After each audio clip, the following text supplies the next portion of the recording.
on mute. All right, let's try it again. All right, ladies and gentlemen, sorry about the delay right there. We had our mics on mute, but we're live now. This is Big Sarge on HOOAH Radio. You'll never guess who I got in the studio tonight. I got Chuck Norris. How many people can say, at least in the central Pennsylvania area, that they have Chuck Norris in their home-built studio? What do you say there, Chuck? Not too much, Big Sarge. How's it going? Good. Hey, it's great to have you. For those of you just tuning in, we got about a minute of dead air time, so we apologize for that. My dumbass had the mics on mute, so we had to redo this whole thing again. But Chuck is a great friend of mine. I knew him in the Army. We were stationed in Korea together. Yeah, that was 1st Brigade, wasn't it? Yep, 1st Brigade. Yep. Yeah, HHC 1st Brigade. We're both tankers, damn proud of it. And his real name is Chris Norris, but he just adopted the name Chuck Norris. I believe I came up with that, didn't I? It stuck with me all the way through my Army career, right. My police career. Yep. Just with the name, it stuck. I give you a little bit of background. Chuck is an Army vet. Was, like I said, he was stationed in Korea with me, or as some people call Korea. He was a tanker. What'd you get out as again? Was it an E4, E5? E4. He was a specialist in the Army. He did. Was Korea your only duty station? No, I did Fort Stewart for my first 2 years. That's right. And then Korea, I finished up the rest, almost like 2.5 years, 3 years. Something Right. Okay. So he was also in Fort Stewart. Got out, became a cop. Many great years as a police officer, and just recently medically retired from the what do you guys call it, a corps, or just like officer corps, or just department? Just department. Yeah. Okay, so we'll say he just retired from the department not too long ago, or not. He got hurt on the job. I'll let him tell all that story if we ever get to that point tonight. But he served many great years as a police officer. What was it, up in Hazleton, correct? Yeah. Nice.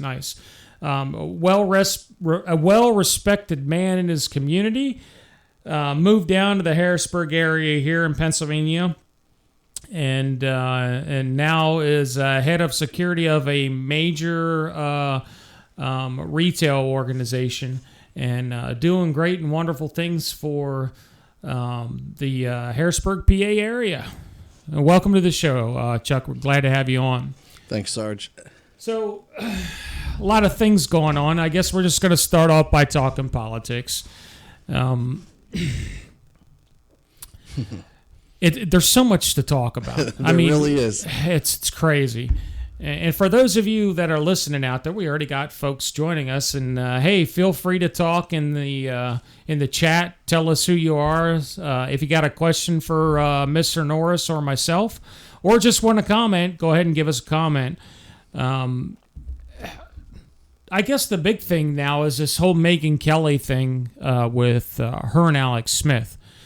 I heard, or what research that I did, and we all know Alex. I think Alex Smith is a fucking crackpot. All right, I don't know how you feel about him, but I think he's a fucking crackpot. She did this big interview, and the Sandy Hook stuff came up in it, and Alex, being the crackpot that he is, said that it was an inside job. Of course, the liberal left blew up. Everybody in God's creation came out and said, blase, that's bullshit, and Megyn should get fired for even interviewing him in the first place. And but during this whole course, I guess there were some words exchanged between Megyn Kelly and Alex Jones, from what I got from it anyhow. And the direct opposite actually happened. His ratings are skyrocketing. And now she might be looking for another damn job here in a few weeks or in a few days. I mean, from what I see, it looks like a lot of places won't even air the interview just because of how controversial it is. Right. And we all know Alex Jones is a very controversial man in the first place. I mean, come on. But to think it was an inside job is just... It's crazy. I can't even wrap my mind around that. Right. And you're a police officer, a former police officer. Yeah. So when you look at stuff like that, what's the first thing that goes through your head? Especially from that perspective. I'm sure you've seen your fair share of shootings and stuff like that.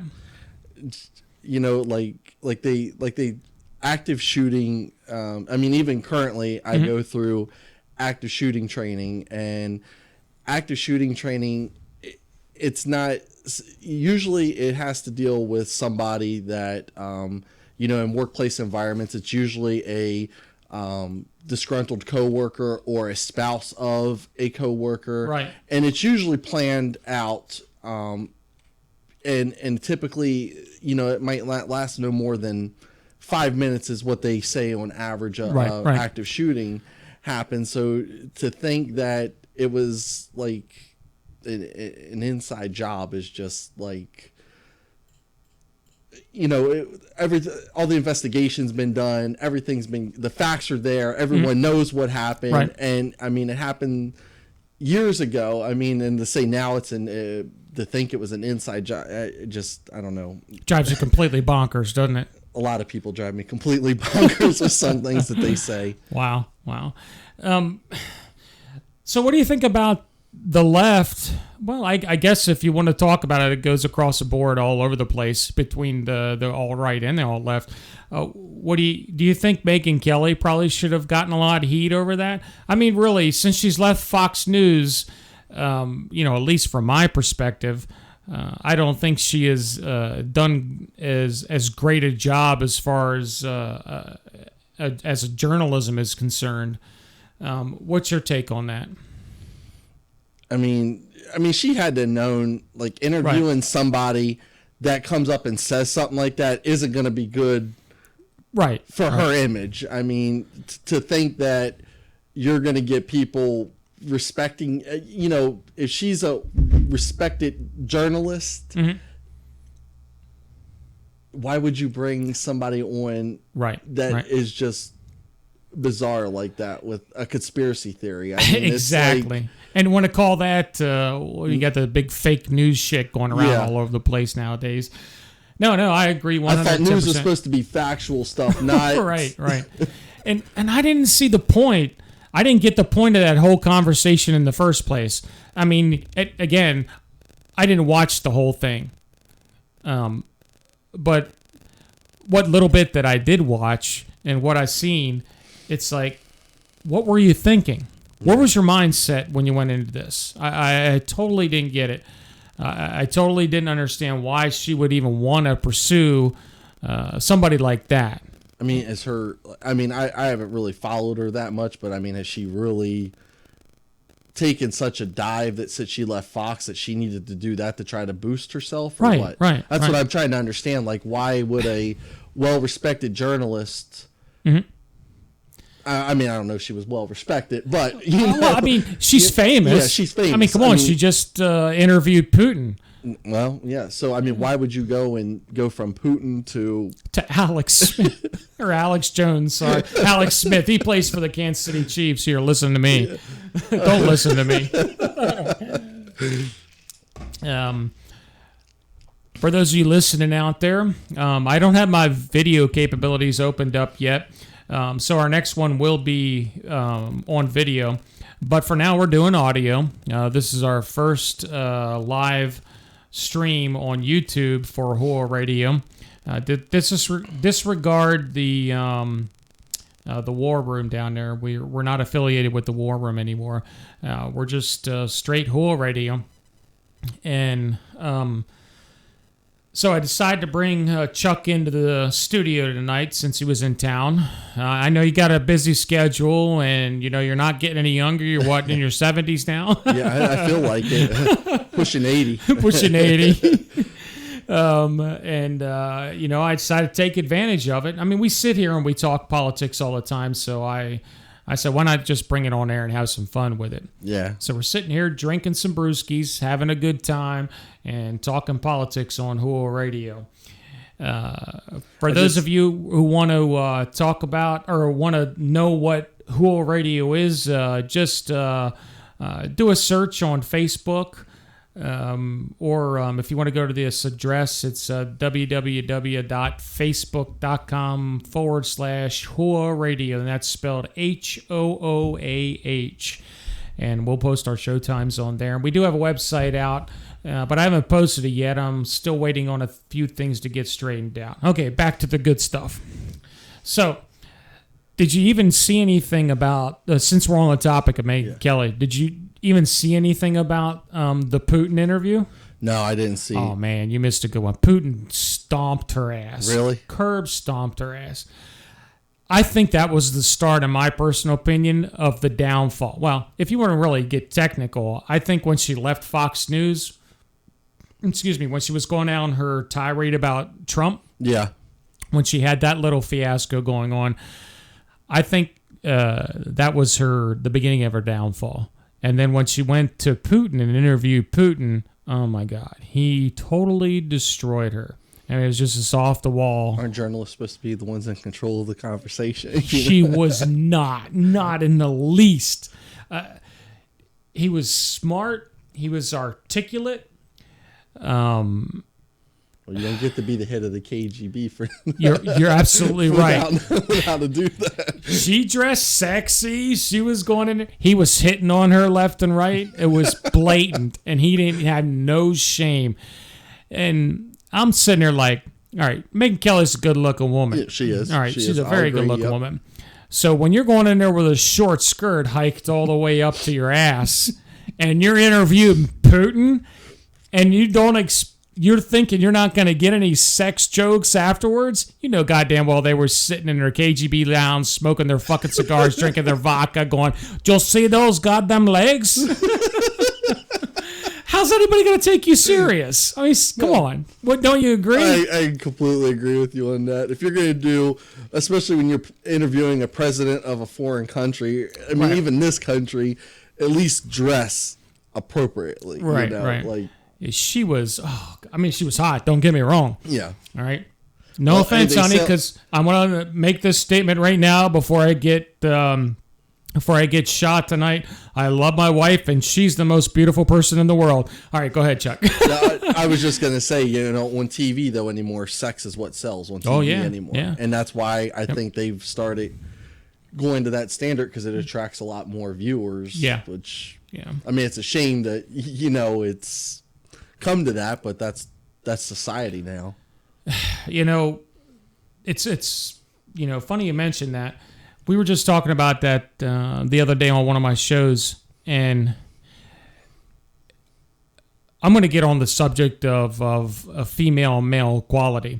Mm-hmm. And before you think I'm trying to start spreading the hate, and I'm this woman hater, and I'm this man beast, I'm going to tell you right now, I'm a hardcore believer in, I sounded like I was from the South there for a second, but I'm a hardcore believer in equality. I really am. I believe men and women should be equal. However, you got to understand, women that are listening out there, when you come up to this level, you better expect what comes with it. Not only the responsibilities that come with being equal to men, and again, I don't mind paying you what you're worth. All right, but you better work damn well as hard as a man. You better be able to keep up. Not saying that women can't. All right, not saying that at all. But when you look at it, for example, well, here's one for you. You remember being in the Army? Right. Not like, again, I'm not against women or anything like that. Right. But at the same time, though, you had women that were, and I know it used to piss our mechanics off in the Army all the time, when they got pregnant. They weren't allowed to work anywhere near the motor pool. And when you had a force that was composed of mostly female mechanics and you had very few male mechanics, that put all the extra workload on them. And I understand, they're pregnant, they can't be around that stuff, but at the same time, though, it's you got to be, if you're going to do, and I guess I'm running off here. That's all right. Pregnancy and stuff like that. But no, I get what you're saying. If you're going to do the deal, you better, Yeah, you're going to have to do something. I mean, but again, that's military and that's military rules. Right. I'm sure there are plenty females out there that are mechanics that are probably still working, but doing it in a safe way. But so what is your take, being in the Army, as many years as you were in, and of course I'm going to give my take on this as well. What do you think about the females that are currently in combat arms, like going to be infantrymen, going to be tankers, there's some rangers, they're trying to get into SF. What's your take on that? My whole take on it is, and I'm sure I'm probably going to get flack for saying this, but my whole take on it is, if they could do the job just the same at the same standards as the male soldier does, not changing anything based on their sex or anything like that, but they should be at the same standards as the male soldier, then who's to say that they can't do the job or do it better? I mean, give them a shot. We've seen that there were some that graduated Ranger School. I mean, which is a hard school to get through to begin with. But I know when I was in, and certainly when you were in, Canada had female tankers. I mean, I was told they had, and I heard some of their female tank crews were some of the best that they had. I'm all for it, but do not change the standard because they are a female. I mean, in the military, you look at men and women police officers, they go through the same training. It's the same standard of training. There is nothing, you do the runs the same, you have to do, everything is the same, and there's no sex involved in it, and that's the way it should be. If you're going to go into those MOSs, then, by all means, go for it. Right. And I see there's some people listening in tonight on the show. So if you want to go ahead and join our live chat, we're looking at the chat room. So if you got any questions, comments, concerns, or anything you want to add to the conversation, by all means, let us know. We'll definitely throw it in here on the show. Back to what we were talking about. Being in war, all right? I understand if a woman, and I'm probably going to get a lot of flack, more so than you on this. When you're in a battlefield situation, when you're in war, a male, if there's a female involved in it, and I've seen this happen, all right? I've seen this happen in Somalia.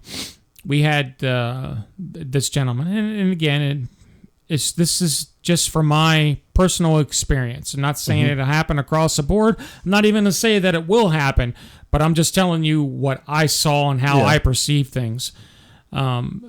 This soldier, which was a female medic, all right, was helping out an injured other soldier that was on the ground. Well, we had nobody was paying attention to them at all. There was no real danger over there. However, on our side, we were getting shot at. The RPG rounds are getting thrown at us. We're ducking RPG rounds, exploding all around us. We got fire all around us, the whole 9 yards. This one dude sees that there's a female over there with another male by herself, thinks that he has to go all the way across fire to go over to protect her. Yeah. Okay. All right. The male instinct kicks in. All right. You can call that male chauvinism all you want. I just call it something that is probably as primal as when we were, first conceived as a male. Instinct I think every male has that instinct, and it will show. It always shows. And I think that's going to happen in combat arms. All right. I'm hoping I'm wrong. I really am. But I don't believe, even if they are held to the same standards, I don't think. Now, how do I say this without getting hammered too bad and looking like a chauvinist? I'm just going to say it straight out, and you always say. I always say it anyhow. You know me too well. Fuck them if they don't believe or agree with me. That's what makes this country great, anyhow. We can agree to disagree. I don't think they belong on combat arms. I don't think any females belong on combat arms. I don't care how HOOAH you are. And again, maybe in the future I'll be proved wrong. Yeah. But this dude not only put the platoon in danger that he was running from, he put himself in danger. And now, since the gunfire was following him, he put that wounded soldier in harm's way on top of that female medic. So you see where I'm coming at with that. I can see your point too, because now when you start mixing male and female soldiers, and you know as well as I do, when you're deployed somewhere and you've got a mix of male and female soldiers together, and relationships happen. Right. And now you're stuck in a combat situation where that's your girlfriend getting shot at. Yep. And you're told to hold this line down. Emotion takes over. Emotion takes over, yeah. I mean, it's no different than dealing with your kids. That would be like a father and son being father, son, daughter, whatever, being in the same unit together. I mean, the parental instinct's going to kick over, and you're going to want to protect your, So, I mean, I see where you're coming with it. Yeah, I see where you're coming with it. And not only that, speaking of being deployed, we all know we get bored. You know where I'm going with that. Yes. we all turn into a bunch of horn dogs during that time period. And one thing leads to another. Next thing you know, you got divorce papers going on, Jody's knocking at the door. Jody's knocking on that door. Yeah. Not only that, I'm talking about the girls that are with you in combat. Yeah. I've seen it too many times. And hell, I'll tell you, when I seen a female medic out in especially when I was in Somalia, there was a bunch of female medics. I tell you, in the Gulf, I hardly didn't see any female anything, only back in the rear or the support elements, like support platoons, stuff like that. I didn't really see a lot of female medics, but in Somalia, I've seen a ton of female medics.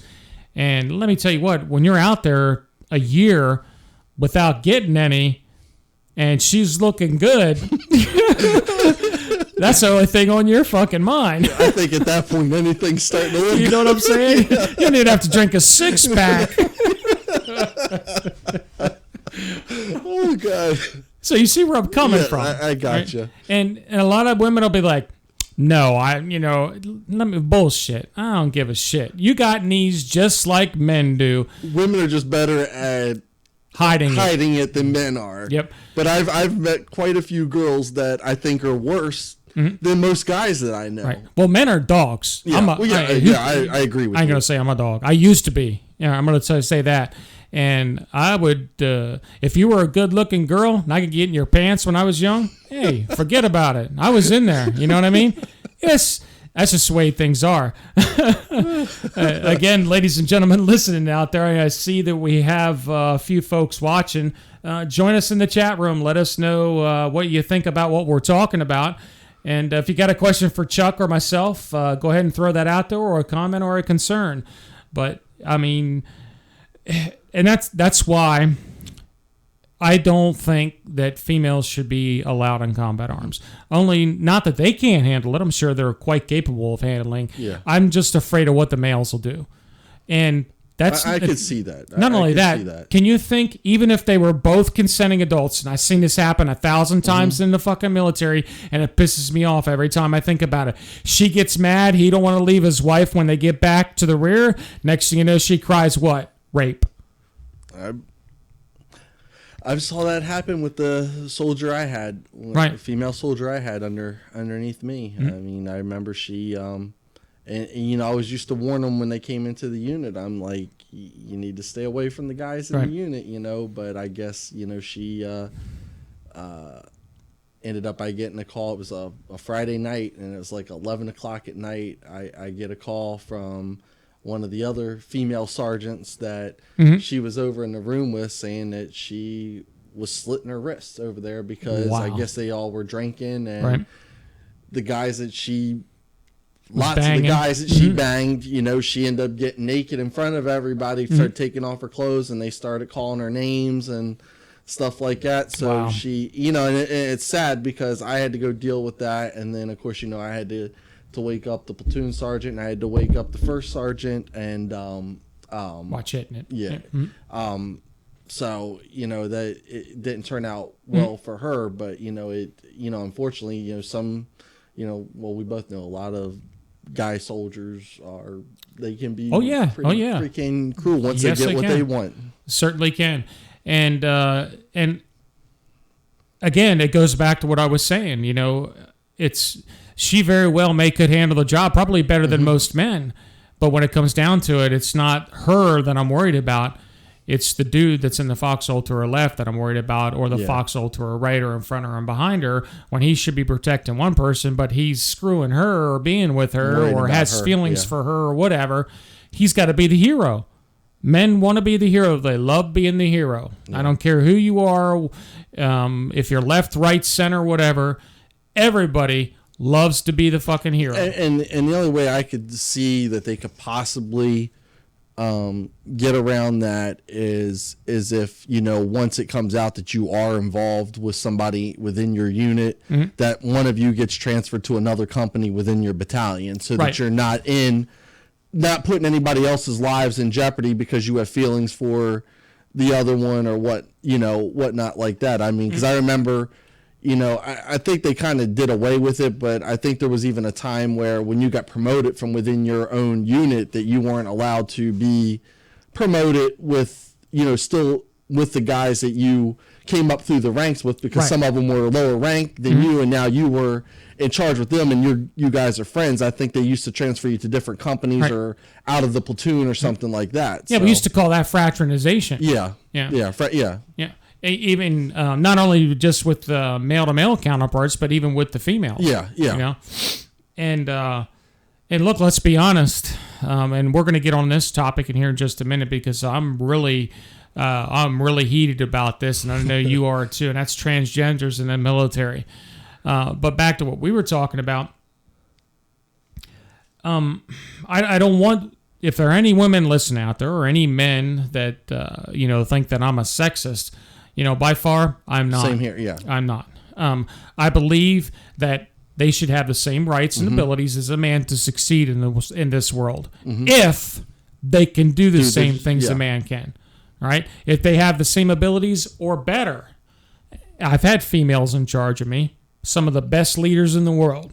I would go to battle with them in a heartbeat. I have too. But I've had some shitty ones too. And I've seen those girls or those females, I've seen them get away with fucking murder. And most of it was in the military. And you had to really walk on eggshells. If you weren't careful, if you were just flamboyant and pretty much, did whatever the hell you wanted to whoever you wanted, as far as, male and female is concerned, like I said, even if it was consensual, that male could be screwed in a heartbeat. Of course, it's nobody's fault but his own. Yeah. But it's her fault equally. Yeah. But that's not the way the military sees it. And of all people, because you were, you had firsthand experience of this with one of your soldiers, when they scream the rape word, oh my God, the first thing they think of is we can't have this get out to the press. Yeah. Well, I mean, until I got to Korea, I never served that closely with female soldiers. I was always in male combat units, and then going to the brigade level, and there were tons staff of them. Position. Yeah, they were all over the place, and that for me was a different thing, because I was always taught, if females are in the motor pool, you got to watch your language, and because let's face they even it, changed the cadences. Remember, we could change the cadences. For those of you who don't know what cadence is, we used to sing when we ran or sang when we marched. And if we added any curse words in it, there was a few females that complained about it on post. And they changed almost every one of ours. Yellowbird, we weren't allowed to sing that one. We weren't singing that one, yeah. Yeah, it was crazy. I remember when I was in a platoon we were running, we were doing a company run, and I was out running the platoon, and I was doing my cadence, and I did the Ho Chi Minh is a son of a bitch, got the blue ball of crabs and the 7-year itch, and I had a female sergeant major pull me over. And the whole fucking platoon and chew our ass out, And she went back to Sergeant Major Z at the time. And of course, me and Z were buddies. All right. And, he gave me a little ass chewing, and company commander gave me an ass chewing, and the first sergeant did. And that dickhead E7 that I had in charge of me, I can't remember what that fucker's name was. You know what I'm talking about, the black guy with the glasses. Oh, yeah. Crap. you know, the S1 Dick. Yeah, you know what I'm talking about. It was before the female S. Right. Now when Sheila NCO, came in, she was cool. She was freaking cool, awesome. Yeah. She helped me out when I had to take over. She was awesome. When you left, I had to take over your spot up in the company. Right. And she helped me out a lot with all Did she? that. Yeah. Yeah. She's really great. Or she was really great. And again, that was one of the female leaders that I told you. Yeah, she was good. Yeah. Really outstanding. You know, she cared about the troops. But anyhow, this Sergeant Major pulled us over and chewed our asses out. And, you know, needless to say, we took the ass chewing and, you know, laughed about it afterwards. We guess you can't say that. You know, went downtown that night, had some beers, blew it off, and came back and did it again and got our ass chewed out again. I guess that was just the nature of the beast in Korea. Yeah. But, I mean, it is getting to the point, you know, where even in the business world, I'm experiencing that right now. I'm not going to go into detail, you know, because I work for an agency that I really can't discuss, you know, over the airwaves. And I'm seeing it happen right now, right? When I was sick, I was still doing work. There for a few months, I was actually driving into work, doing half days. And we had this big project where we had to, we'll say we had to ship over 120,000 pieces of equipment in a certain amount of time frame. There was nothing in place set. All right. Now, granted, before this, I was out doing chemotherapy. This is right before my surgery. And so there was nothing set up. You know, there was really no person in charge. So I slid in, fixed it, got everything in order. We got everything out on time. Some things we got out early. Went into my surgery. A month later, after the final shipment got sent out, the female that came in and after me ended up getting Employee of the Month for it. Don't think I wasn't pissed. Don't think I didn't say anything about it either. I can only imagine how. Oh man. Well, I think that would piss anybody off, male or female. That would piss, especially if it was a female in your position, and then the male comes in and gets. And she's lower on the totem pole than I am. I think that would piss anybody off in general. But here's the deal with that. My boss won't even address it because he's scared. First off, she's a union person. All right. And second off, she's a female. I think you were telling me about this before when it happened. Now I remember. Yep. Okay. Well, I think we're still talking about the same. We're on the same page. Okay. Yep. Same exact person. Yep. And like I said, of course, you know, I anybody would be pissed off at that. Oh, no doubt. It's. All right, I'm looking here. I got two live dashboards sent out. Oh, cool. We got I got a little reverb sound. Okay, maybe if I kind of take it down a little bit. How about now, Jake? All right. But hey, thanks, Jake. I appreciate you coming in and saying something. I'm in the chat room there.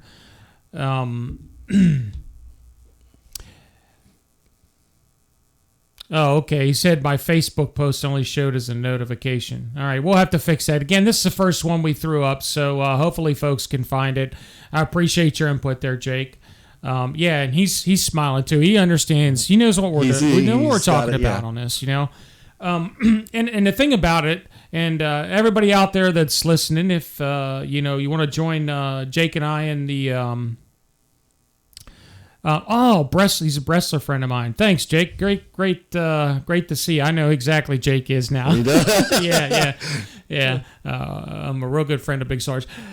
So anyhow, for those of you listening out there, if you want to share and tell everybody exactly where we're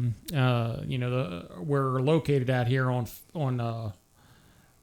YouTube. I almost said the other one there like 3 times. Go ahead and let them know. Send the link out there. We greatly appreciate it.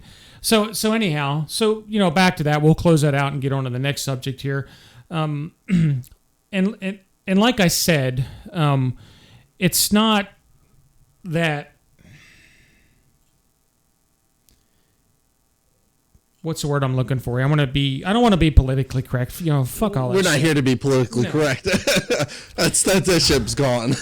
We need to talk about that. We're all adults. If we can't take it, it's a free country. We have a right to say what's on our minds. Right. We just got to walk on eggshells around females, and it's sad because there's a lot of great females that have a lot of potential out there, and just a lot of great males that have a lot of potential out there.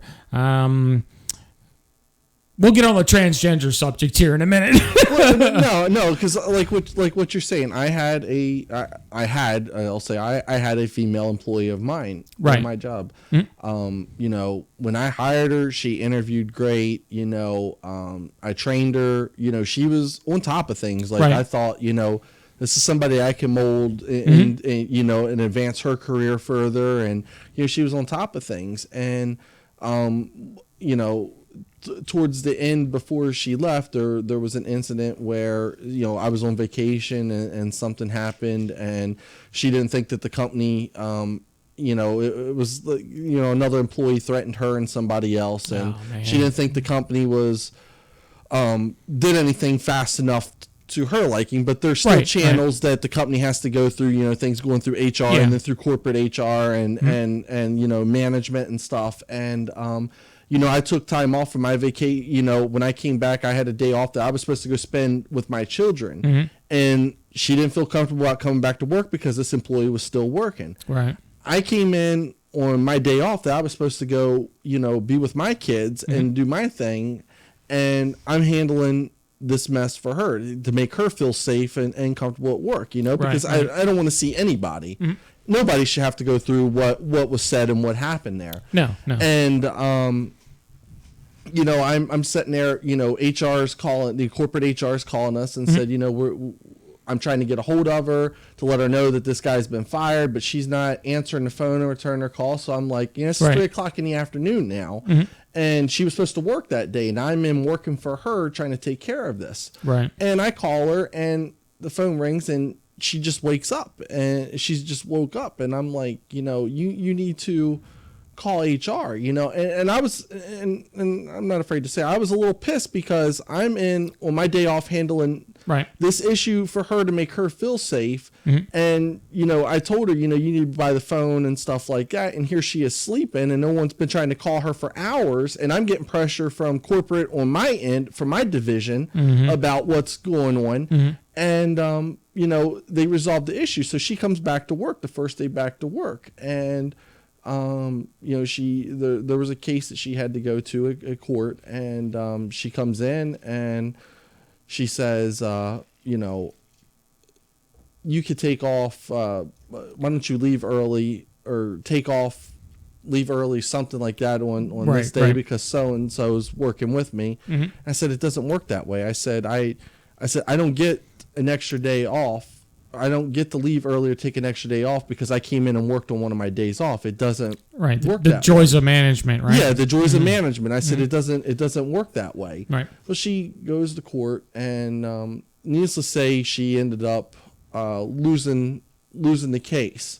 And she didn't tell me. I'm waiting for her to come back. Well, she didn't tell me that she had quit. She left. She had another friend that worked in the building that left a note with HR. This long letter she wrote out basically saying that she kind of like threw me under the bus that I was attacking her for having to come in and work on my day off, and that she lost the case, that I was and all of it was revenge in retaliation to her getting the other guy fired. And it just, I like completely lost it because I was like, I have done nothing. But go to bat for this girl through many, mind you, there was lots of drama while she was working, which I can't stand drama, I got enough in my own personal life that I don't want to come to work and deal with everybody else's drama. Yeah. And all the drama, all the issues that I dealt with for her because I saw potential in her, and I considered myself, and I usually don't become friends with my employees, of course, but I considered her a friend because she had helped me out, and she was good, and I saw potential in her. But then to throw me under the bus like that, after I went to bat for her over and over again and resolve issues and gave up my time and to have to, explain to my kids that I can't come up, I can't Right. get home that day because Right. I have to work after I already promised them that I was, one, I feel like a shit father yeah, then. of course, yeah. And then two, I'm like, now I'm getting shit on by somebody that I went and did all this for. So, I see what you're saying. There's different things that,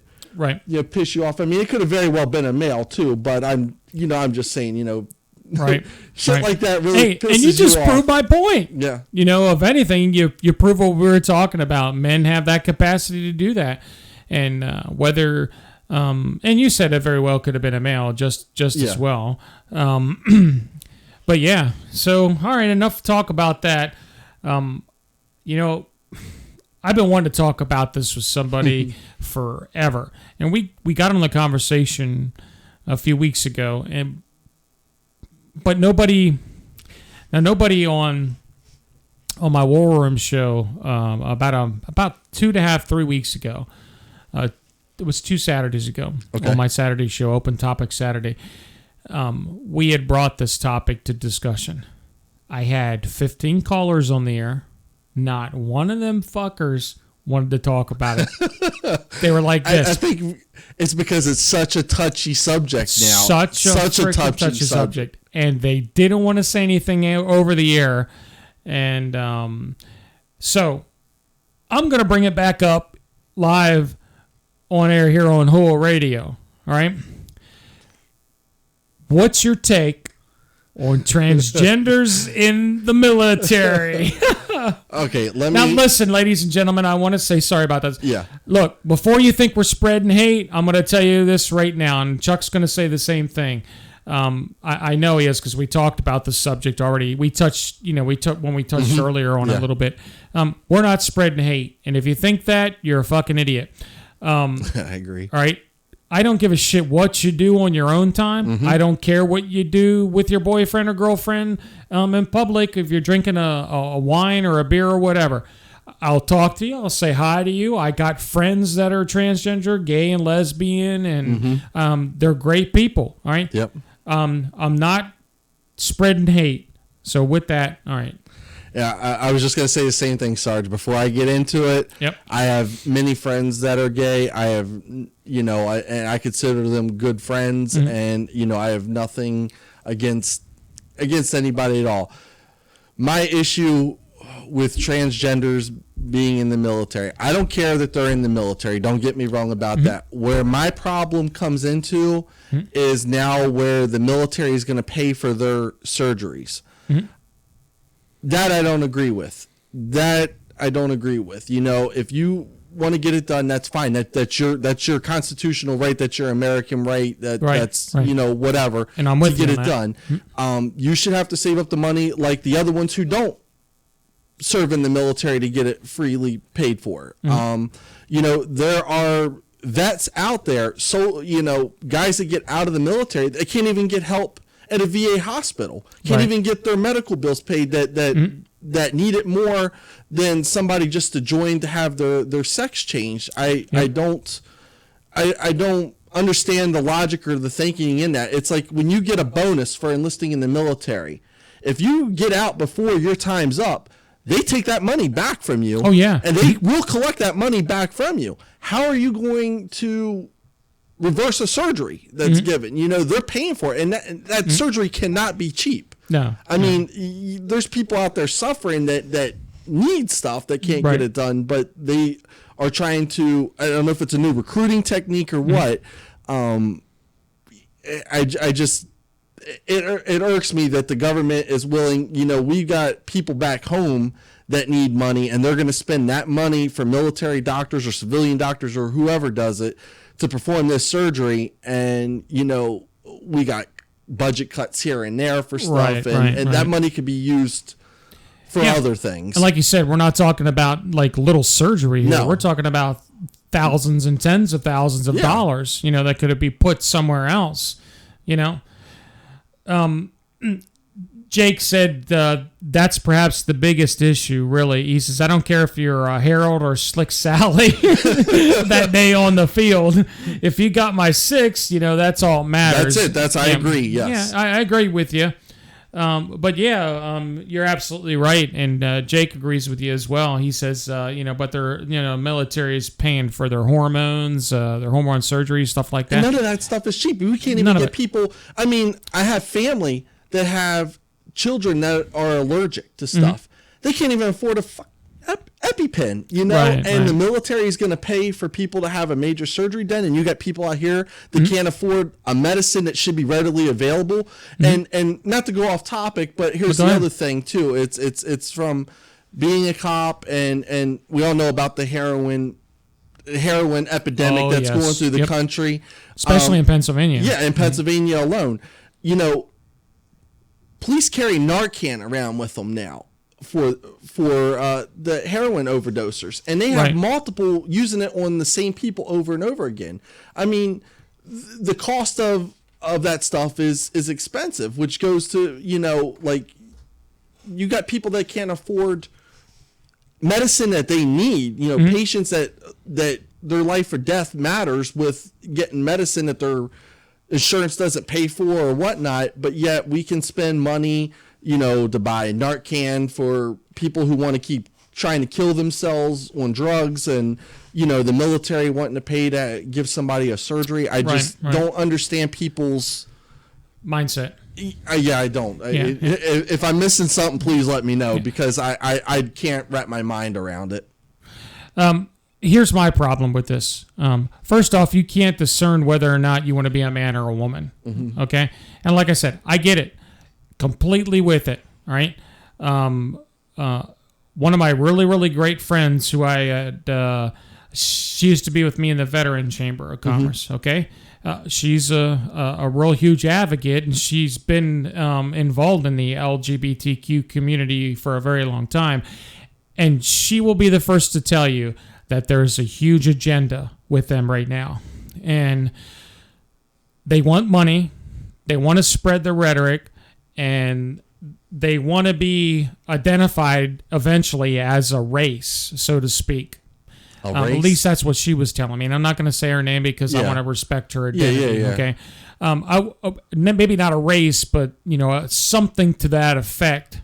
Whereas they will be recognized as or identified within a certain category. Better, identifies probably a better terminology for that, and that's fine. I get that. I completely understand. You want to raise your hands up, say, "Here I am." I get it. Here's where I have a problem. Going back to the military thing. All right. First off, the military doesn't have any regulations whatsoever that'll protect them, as well as protecting the others around them. Yeah. And not only that, they don't have any regulations regarding to the transgender, folks at all. It's all new. Nothing. It's nothing. It's all black and white. It's all black and white. Yeah, exactly.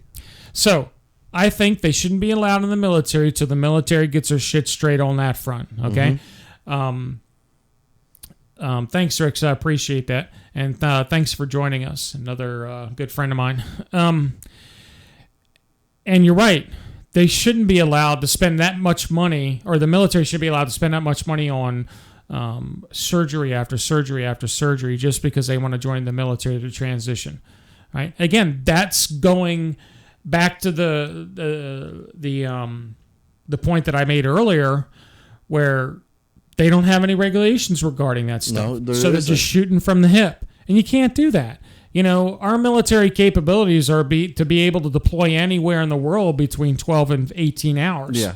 All right? And when you have shit like that streaming down, Tom, Dick, and Harry, and Sally Slick, is that what he said? We got a deployment coming up, and they're getting a surgery to get a pair of tits. Well, it's not only that, though. I mean, it's like you're coming in. Those are major surgeries that you're going to be out for weeks. Yet you're still collecting a paycheck while everybody else in your unit is doing their job, going to the field, getting deployed, and you're stuck back. How is that right for everybody else? It's not right. It's not right. No. I mean, shit, people bitch when in the military when you get hurt and you can't do your job. They call you a broke dick, like exactly. Yep. They laugh at all the broke dicks when you're running, they're doing their special PT, their walks, or they're standing around bullshit and everyone else is pissed. Yeah. So it's not a hate thing against them. It's a thing that, they need to look at the bigger picture of how it's going to affect everybody else in the military. Right. I mean, a unit like we were born and bred in there, right? Or as Jake said, a nope dick. That's a good one. That is good. But it all goes back to what I was saying. The military's not ready for this yet. We're nowhere near. Okay, they're not ready. I'm no longer in the military. They're nowhere near being ready. They are just now getting some regulations, and that's only the Air Force. The Navy doesn't have anything on it. The Marines doesn't have, at least the last time I checked. I could be wrong, so don't quote me on that. The Marines will probably be the last ones to come up with regulations. Yeah, I don't know. Lately, they might be the first. And I know for a fact the Army doesn't have anything. All right, because I keep up on a lot of stuff on the Army just from, of course, from being so many years. I thought I saw something in the Army Times where they were talking about that. Right, but they still don't have anything set in stone yet on what they're going to do or how they're going to tackle it. So we shouldn't allow these. And it comes up to the next question, or it comes up to my next point, rather. Now you got a male who's transitioning to a female. Okay, you do what you got to do. Are different. PT standards, right. So now you still got the male strength. You're still a male stature. You're not fully transitioned. Exactly. Now you lower your standards because now you identify as a female. And that's where I'm kind of drawing the line on and calling bullshit on that.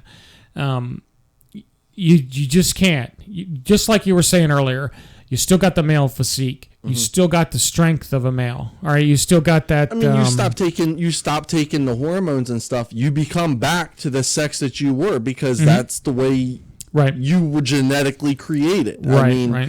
You can't change genetics. Maybe I'm wrong, but as far as I know, you can't change. Maybe genetics. soon. Maybe soon. You could change the outside, but once you stop the hormone treatments, I'm not well versed even during in hormone this, treatments, you're still a man. Yeah. All right. And the whole Chelsea Manning thing. All right. Again, while she was in jail, she got hormone treatments. She got her change, and I don't think she's fully No, she's supposed to be getting it. Supposed to be getting it though. But there's another example of a person that's in jail, money. Taxpayers' money. You're absolutely right on that. For a crime that they committed, they're paying for it. And lo and behold, before Mr. God bless America, Obama himself got out of office, he wanted to make sure he pardoned him. You know why? I know why. Because he wanted Hillary to get those damn votes and say, see what the Democrats are doing for you? See what we're doing for you? There wasn't a Republican that pardoned him. And what kills me is anybody else. It just pisses me off the way the justice system works. It's like you got people out there that... And this coming from a cop, ladies and gentlemen. do minor things, and they get a criminal record, and they get sent to jail, and they have to serve their time in jail, and then you get somebody who, Jesus, did what she did to the country, and gets pardoned, gets released, gets freedom. There's other people that should have been pardoned. Jake makes a good point. He goes, interesting enough, we all begin as females in the womb. Well, True. I don't know about all that. I have to go back and look at that up. All right. But he says, but anyway, if somebody wants to identify, what if a soldier wants to identify as a pacifist? You know what I mean? Where does that come into play? You can't pick up a rifle now because you're a pacifist and you don't want to kill other people? Now, we can go back to Hacksaw Ridge in that movie, and that guy got all those medals and everything. He did great and wonderful things. Yeah. He was a medic. But he's right. When do we stop? And this is what I'm saying about this. This is like a fucking... it's like it's an agenda, but it's just where the hell are you going to stop? First it's male to female, then female to male. Then I want to be a pacifist. I want to tomorrow I might want to fucking identify as a doorknob. Yeah, like I mean, what are you going to open and shut me any one time I want? it's. Where do you draw the line? You know what I'm saying? Number one, a pacifist has no place in the military. I no, mean, they don't. Now you can go back to. They don't ask that question no more. No. When I first joined, they did. They asked that, "Are you a pacifist?" They had it on the application. I think too weren't their jobs, because I mean, like, okay, the book We Were Soldiers, even the movie with the Hacksaw Ridge. Well, no, with the one with Mel Gibson with Vietnam, because they were the Saints and Soldiers. No, I think what is that called? We Were Soldiers. Or We Were Soldiers. Yeah, you're right. That's what I thought it was. The photographer that was there, he didn't pick up a weapon until Sergeant Major come and told him, right? Shit's about to get real over here. Yeah. You pick up a weapon and you fucking die. And he did. He was against it. I mean, he threw it down afterwards after he seen what it does. But when you're in that kind of situation, I'm sorry, you're not. I don't care how pacifist you are. If it's a matter of life and death. You ain't got no place to run to. You're going to pick up that goddamn weapon. Listen, you joined the military to do one thing. Our military was born and bred to do one thing and one thing only. It's to destroy and conquer. All right? There's no gray area on that. There's no border on that. This is not the fucking Peace Corps. You're right. We were born and bred to conquer. We were born and bred to destroy. We were born and bred to kill. All right? I know that sounds like a warmonger statement, but it's the truth. And I think, and I know we're getting off tangent here, but that's all right. I don't give a shit. We'll get back to the transition in the military in a minute. I think that's where we're going wrong today with our military. We're trying to use our military as a peacekeeping force. We're not. Our soldiers don't know that shit. No. What do you go through training? What do you see? You see a T-72. Bam! Dead. That's all you give a shit about. Did I hit it? Did I kill it? It's dead. Identified fire on the way. Yep. You're dead. And nowadays, you're in the gunner's seat or you're in the tank commander's seat and you're looking down range and you're like, well, I don't know. It could be a friendly. It could be blah, blah, blah, blah. It's got a gun on the back, but it's not shooting at us. Should we shoot it? Bullshit. Back in the day, we fucking lit that shit up. I don't give a shit. This is the whole problem of why a lot of this shit's gotten out of control. And I understand before anybody says anything, you look at World War II. Right. They didn't give a shit. The enemy was in the city. They didn't care. Civilian population had time to evacuate. Otherwise, the bombs were coming. Right. And they bombed. I mean, they even bombed with the civilian population being there. But I remember from being, finishing up. Yep. When we were doing our training exercises, the units would call in for an artillery strike. They had to go and check the map. Is there historical landmarks there? Is there a church there? Is there a school there?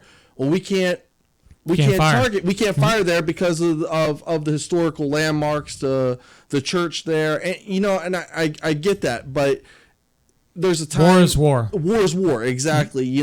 We can't baby fight because that's why we're having so many casualties that we're having, because everyone's being too cautious about everything anymore. I hear the excuse all the time. Well, we don't know who our enemy is anymore. Our enemy used to have uniforms. They don't have uniforms anymore. I call bullshit. We know who the fuck our enemy is, all right? And I guarantee you, the minute that we start, and I don't want anybody to think that I'm warmongering here, okay? We should always go in with the mindset of the lesser amount of civilian casualties, the better. But at the same token, there's going to be civilian casualties. Yeah, it's war. If you know we're about to come in the area, and don't tell me none of these fucking people didn't know it, especially in, we'll go back to the World War II. If you're in Germany, you're about to get bombed. All right, you got air sirens going off, whatever. You can hear the flak guns going. You hear the flak guns going off. If you're sticking around or harboring some Germans or whatever, you're going to get blown the hell up. Granted, now they do air strikes from miles and miles away, right, so you're not hearing it coming. But still, the fact of the matter is, if we'll use Iraq and Afghanistan as an example, if you're a terrorist, you're in a mosque or you're in a school or something like that, and they're not stupid. They know we're not going to attack that, especially nowadays, right? They know we're going to go ground for that. But if we start hitting schools, I'm not saying we should go out and blow fucking children up. Oh, God, here we go. The lefties are going to have fucking fun with that. All right. I'm not saying that before you get your panties in a wad. All right. All I'm saying is if you're a civilian and you know the bad guys are in there and you don't say shit about it, you're just as guilty as them in my concern. I understand the fear. I understand fear plays a big part in a lot of those. I get that too. You know, and they're scared because they're afraid of what's going to happen to their families and stuff like that. But people have got to start waking up and realizing these fuckers don't give a shit about us or our kids or our. They'll walk right in theirs. And fucking. Or theirs, exactly. Mm-hmm. They will fucking blow us up. They will do whatever they can to take as many of us out before them. They don't give a shit about historical landmarks. They don't care how many people they infect. They're not going after military targets. They're going after civilian targets. Yep. And another thing that we used to do, and again, I can't believe I'm saying this because I know I'm going to get a lot of flack about this, especially in Iraq and in Afghanistan when they utilize children to fight and they're telling us we can't shoot them. Look, motherfucker, if there's a goddamn, I don't care if he's 10, 12, 8, 6, 5, it don't matter. If he's got a bunch of bombs strapped to his chest and he's running towards me screaming, la la la la la la la, and he's shooting a goddamn AK-47, I'm going to knock his fucking ass out of the park. I don't give a shit. That's the truth, man. I just love how you did that. You know? But am I right? You're right. You're right because the only thing is, it's no different than being a cop. You know, being a cop, you go into an area, you're only told what the dispatcher tells you. Mm-hmm. You know, if they tell you there's a gun involved in there, you're going there with the mindset there's at least one. I mean, always when you go somewhere, there's always one gun and that's your gun. Yeah. But you're going there thinking there's a gun in play. You know, you get there, it could be a 12-year-old kid. Right. You know, and you give them a chance, like, oh yeah, they'll shoot you in a heartbeat. You know, freeze, drop the weapon. You know, you give them. You know, I mean, as a cop, you can't give a warning shot, but you know, in the military, they usually give warning shots before they. Right. They're still coming at you with that. They're going to get shot because in your mind, it's the fight or flight syndrome. Mm-hmm. You know, in your mind, I'm going back home. Right. I'm not getting killed because. Or whatever, and then also with the guys that you're with, the men and women that you're with, you're not going to let them get killed. They're expecting you to protect them. Right, so, I mean, I got what you're saying. You know, kids doing it, but they know that they think in our mindset they know we're told you don't shoot a kid, you don't kill. Right, and it's not like we're out there, you know, looking to kill kids or anything like that. But I just wanted to use that as a point to make, because. Even our soldiers out there today, some of them are getting prosecuted for that shit. Yeah. You know, as war criminals. I mean, and again, where do we draw the freaking line as soldiers? You want to send us out there as peace officers, so to speak. I don't want to use peace officer. That's a shitty term. Yeah. You know, they want to use our army not as a conquering force. They want to use our military as a peace force, and you can't do that. It just doesn't work. They're not trained. The basics doesn't train them to be that way. And that's no wonder where we got folks coming back missing arms and legs and with traumatic losing brain injuries, losing friends, and coming back all fucked up in the head, you know? Well, I mean, even the training, though, in the military is different from... I know you went in at a different time from when I went in, but when I went in, there were no, you know, stress cards and stuff. You know, it wasn't until I was in my, you know, when I was stationed at Fort Stewart that, you know, some of the guys come into the unit start talking about their stress cards. And I'm like, what the fuck is a stress card? And they said, well, when the drill sergeant starts yelling at you too much, you give them the card and they have to stop yelling at you and give you a break. And I'm thinking, I'm like, who the fuck come up with that idea? Because I'm like, the enemy ain't going to give you a fucking break if they're shooting at you. You're going to your stress card. Fucking card and say, I'm stressed out. You know? Haji, here's my stress fucking card. Haji's going to shoot your fucking hand with the stress card. And blow that fucking shit up. He said, you give me a stress card, I give you a bum. But really, though, I mean...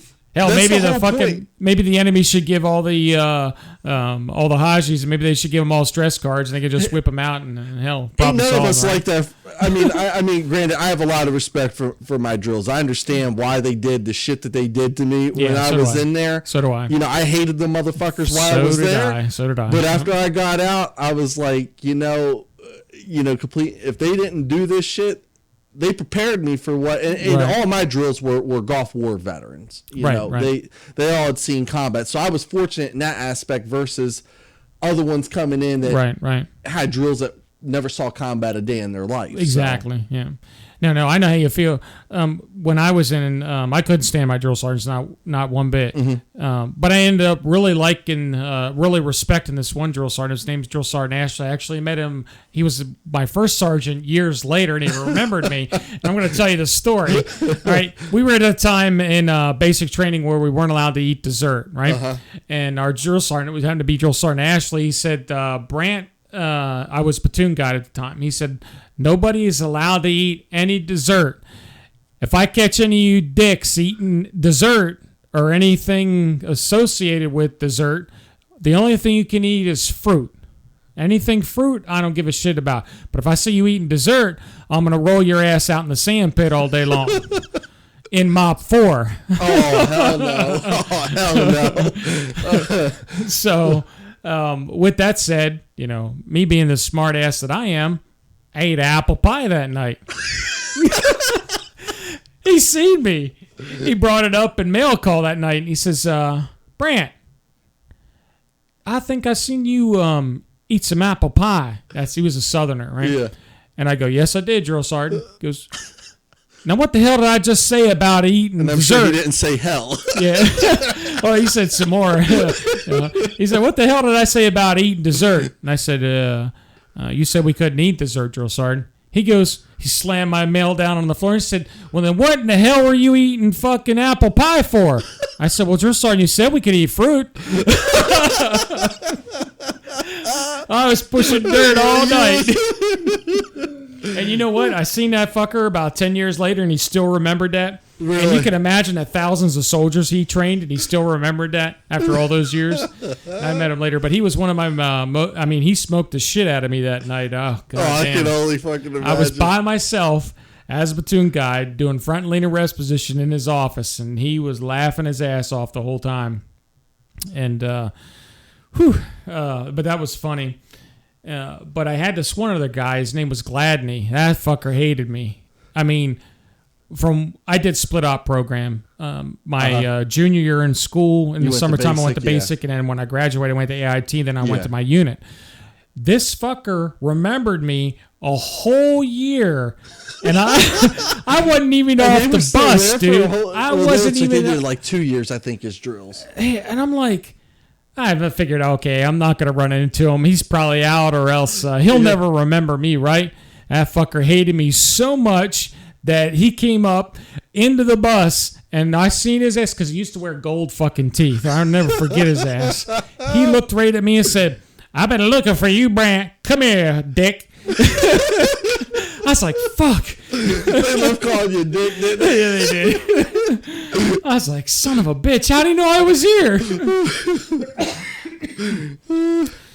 Some good times, though. I wouldn't have given it up for the world. No, I think, in actuality, I think that was some of the best times I had in the military, was going through basic. Right. Because everything, like, I can remember some things from all my duty stations and stuff, but a lot of the shit that sticks out in my mind is everything that happened in basic. Right. I mean, granted, I was 17 going in there, so I already had a fucking target in my back, and at the time, I went in as the National Guard, which put a bigger fucking target on my back. Yeah. So, sure. I was only National Guard for not even a year before I transitioned over to active duty. So, oh, wow. Yeah, they definitely had a target on your back if they found out you were a nasty guard. And I couldn't fucking march. I was thrown out of formation every time. You're fucking it up, Norris. Get the fuck out of my formation. Oh, God, yeah. I fucking, they made them practice with me on how to march. And, I still couldn't. Right. I still couldn't fucking march the same way. You were one of those guys. Oh, God. We had this dude. I was ate the fuck up. Oh, God. We had this one dude. That son of a bitch couldn't march to save his life. We kept getting dropped every fucking 3 minutes. Joe Sergeant would go off on his ass. I gotta tell you a story. And great thing about the show is I told you I was going to bring Chuck Norris into the show tonight, ladies and gentlemen, and we're going to tell some war stories. So I guess that's where we're at right now. So back to basic training. I just had gotten fired from being platoon guide. You never got transferred. You always got fired. Got fired, yeah. Right. Everyone got a chance to be the platoon guide. Yeah, eventually everybody got around to it. But there was another guy. No, actually, I was squad leader then. Okay. All right. And I got demoted, so to speak. And we were at our last week when we had to do the inspection, our dress and our lockers and our drawers. And you had to clean the barracks, make them look spotless. Yep. And if you didn't pass, you didn't get a chance to go see a movie that night. And it was the first time you got a chance to get off. And because we never got movie passes, nothing. We had tennis balls, which is pretty much shaving your head. It was different for me because my AIT and basic were all combined together. Mm-hmm. So it was hell pretty much the whole fucking 16 weeks you were there. Right. It was until the end that they finally started letting us. So we had this guy's name was Fasadhan. He was from Laos. Okay. He came in the military, joined the military to get his citizenship and serve. Yeah. Great guy. Loved to do push-ups. Never seen a dude who loved to do push-ups. Drill sergeant can drop him. That fucker be down there smiling. I do more push-ups, drill sergeant. I do more push-ups. That's exactly how he talked. The drill sergeant would laugh his ass off. He couldn't do nothing. Just the way the Fasadhan talked. And so I was section leader or squad leader, and he was in my squad. We were perfect all the way down. And like I said before, we had tennis ball haircuts, which means we didn't have any hair on our heads, right? That's what we have to see. So the drill sergeant opened up his locker. He had everything dressed. Everything was looking good. His shoes, his bed, you could bounce a quarter off of it. He did his push-ups correctly. The floor looked great. Everything looked great. We got down to the drawer, where in the drawer you had to have your toothpaste, your toothbrush, your shaving gear, and a comb, right? It was a comb. Yeah. And he pulled open Fasadhan's drawer, looked down in it, and noticed there was a comb missing. Drill sergeant looked off at him and said, excuse my French, he says, God damn it, Fasadhan. Why ain't you got a fucking comb in your drawer? He's no lie. Fasadhan looked at him with a dead serious look at his face and goes, because I had no hair, drill sergeant. I never did so many push-ups in my fucking life, dude. I laughed so hard. I probably would have too. I probably would have been down there doing fucking push-ups with you. And drill sergeant was laughing too, but he's laughing and making me do push-ups because I was fucking laughing. You knew you got your fucking drill sergeant funny when you had because I had this little short black drill sergeant. Right. He was a mean son of a bitch. Like he fucked with us. But when somebody got him fucking laughing, I never saw a black man turn red before. He'd have to fucking walk out of the room. That's my buddy Mitch. He does that too. He'd have to walk out of the room and come back in to cool off. It just it was funny. But to see that, you knew he was trying to hold it back because he was ready to start laughing. So I give him credit because they could keep a straight face through.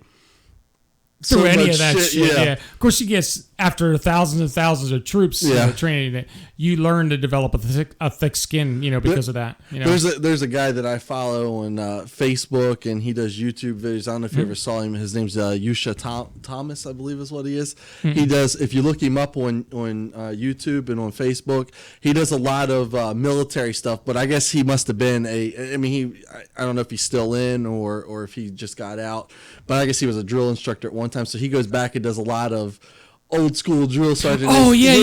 I've seen that guy. Yeah. And I'm like, and I'm showing people, I'm like, this is what it was fucking like for me. Because he goes back and shows like Vietnam era drill sergeants to the era when we were in, and now this fucking army of one. shit, and how different they are now, how they have to be sensitive and stuff like that. It's just fucking hilarious. But that every time I see those videos, I'm like, oh fuck yeah, it brings back so many memories because stories just start coming back into my head. Right. And man, what a great time! The military was a great time. I wouldn't have gave it up for the world. So back what we were talking about. I know we kind of got off topic here. So back to transgendered in the military. Like I was saying, I don't think there's a place for them in the military right now. I want to say it's unfortunate. I just. The war fighter, they're always talking about the war fighter. They're always talking about the warrior. And, and I understand things change, times change, people change. But I really don't think the military is ready for it right now. There's just no doubt in my mind that if a transgender person enlisted in the military, that he or she, or hell, it, would get chastised, every minute that they're in. And I'm pretty sure that they would too. I mean, hell, we seen when we were in. I mean, don't ask, don't tell. But people knew somebody was.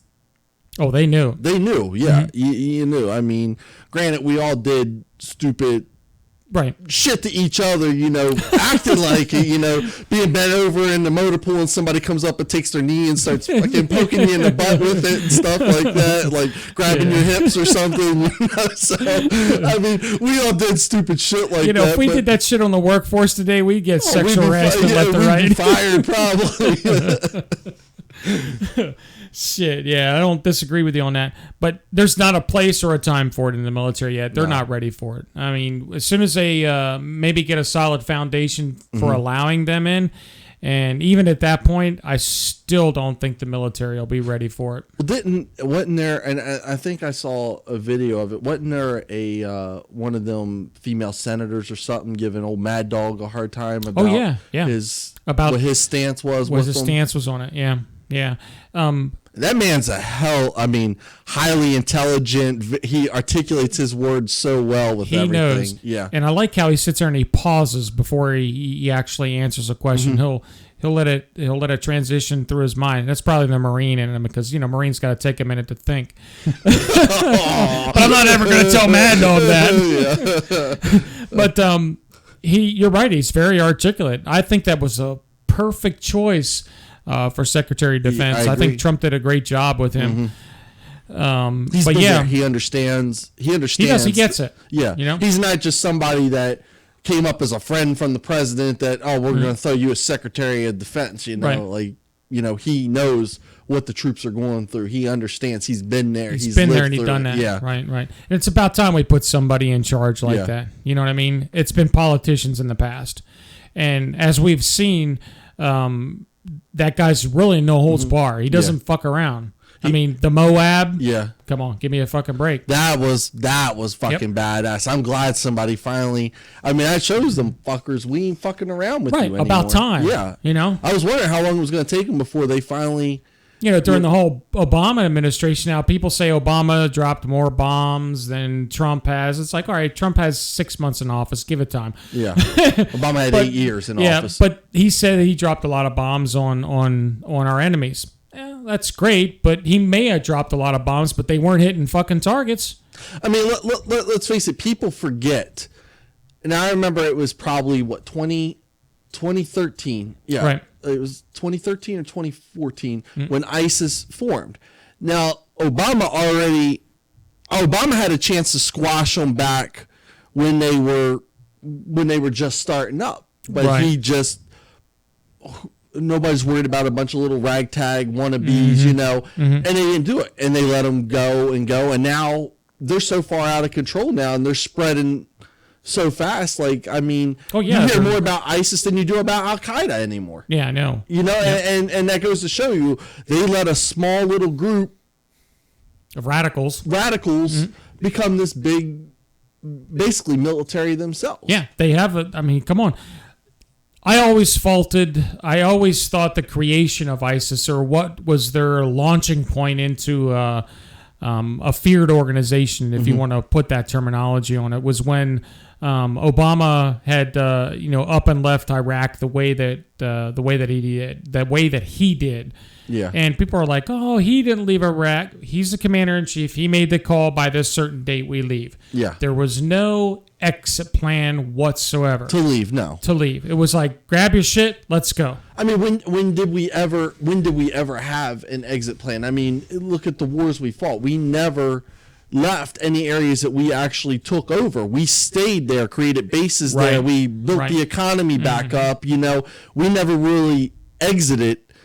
We're still in Korea. We're in Japan. We're all over the freaking world. You know, Germany. You know, we still have bases in countries that we occupied. You know, right. Yeah, and we just up and left, and ISIS came right behind us and basically just took everything we left behind. I mean, come on. They have M1 tanks. They have Humvees, up-armored Humvees at that. The Humvees that we left there. Yeah. They have our armament. They have our clothes. I guess if I was in there, you know, I had the ability to do that as a terrorist. If I was in charge of a terrorist organization such as ISIS, of course I would have took the advantage of doing that as well. And they really did. They took advantage of that. And I blame the Obama administration 110% for that. I figured, okay, it's him. He'll probably have a good exit strategy. We'll have something in place. He was talking a good game. And I get a lot of flack from the conservatives for this. I voted for Obama in 08. All right. You did too? Yeah. And I'm a card-carrying member of the Republican Party. Me too. Yeah. Okay. Because I bought in the whole hope and change bullshit. Yeah. All right. I thought, you know what? He's our first black president. He's going to actually change things. He's going to get in there and do things. And he just became what every other fucking politician did. And I was stupid, just like the millions of other people that voted for him. And to be honest, the second presidential election, I didn't like Romney one bit. Neither I did I. I didn't vote in that one. Neither did I. Yeah, it's because I didn't care. And of course, I tell people if you don't vote, then you have no way to complain about whatever administration is in charge. And I'm 110% right on that. And a couple of my friends knew that I didn't vote. And they're like, well, you know, hold on, Sarge. You're telling everybody that if they didn't vote and get out there and vote, then they have no way to bitch about it. But you're sitting here bitching and whining. And I go, I'll tell you the difference between me and them. And I said, and I want to retort on that, and I want to backtrack on it, and I want to reestablish from what I said before.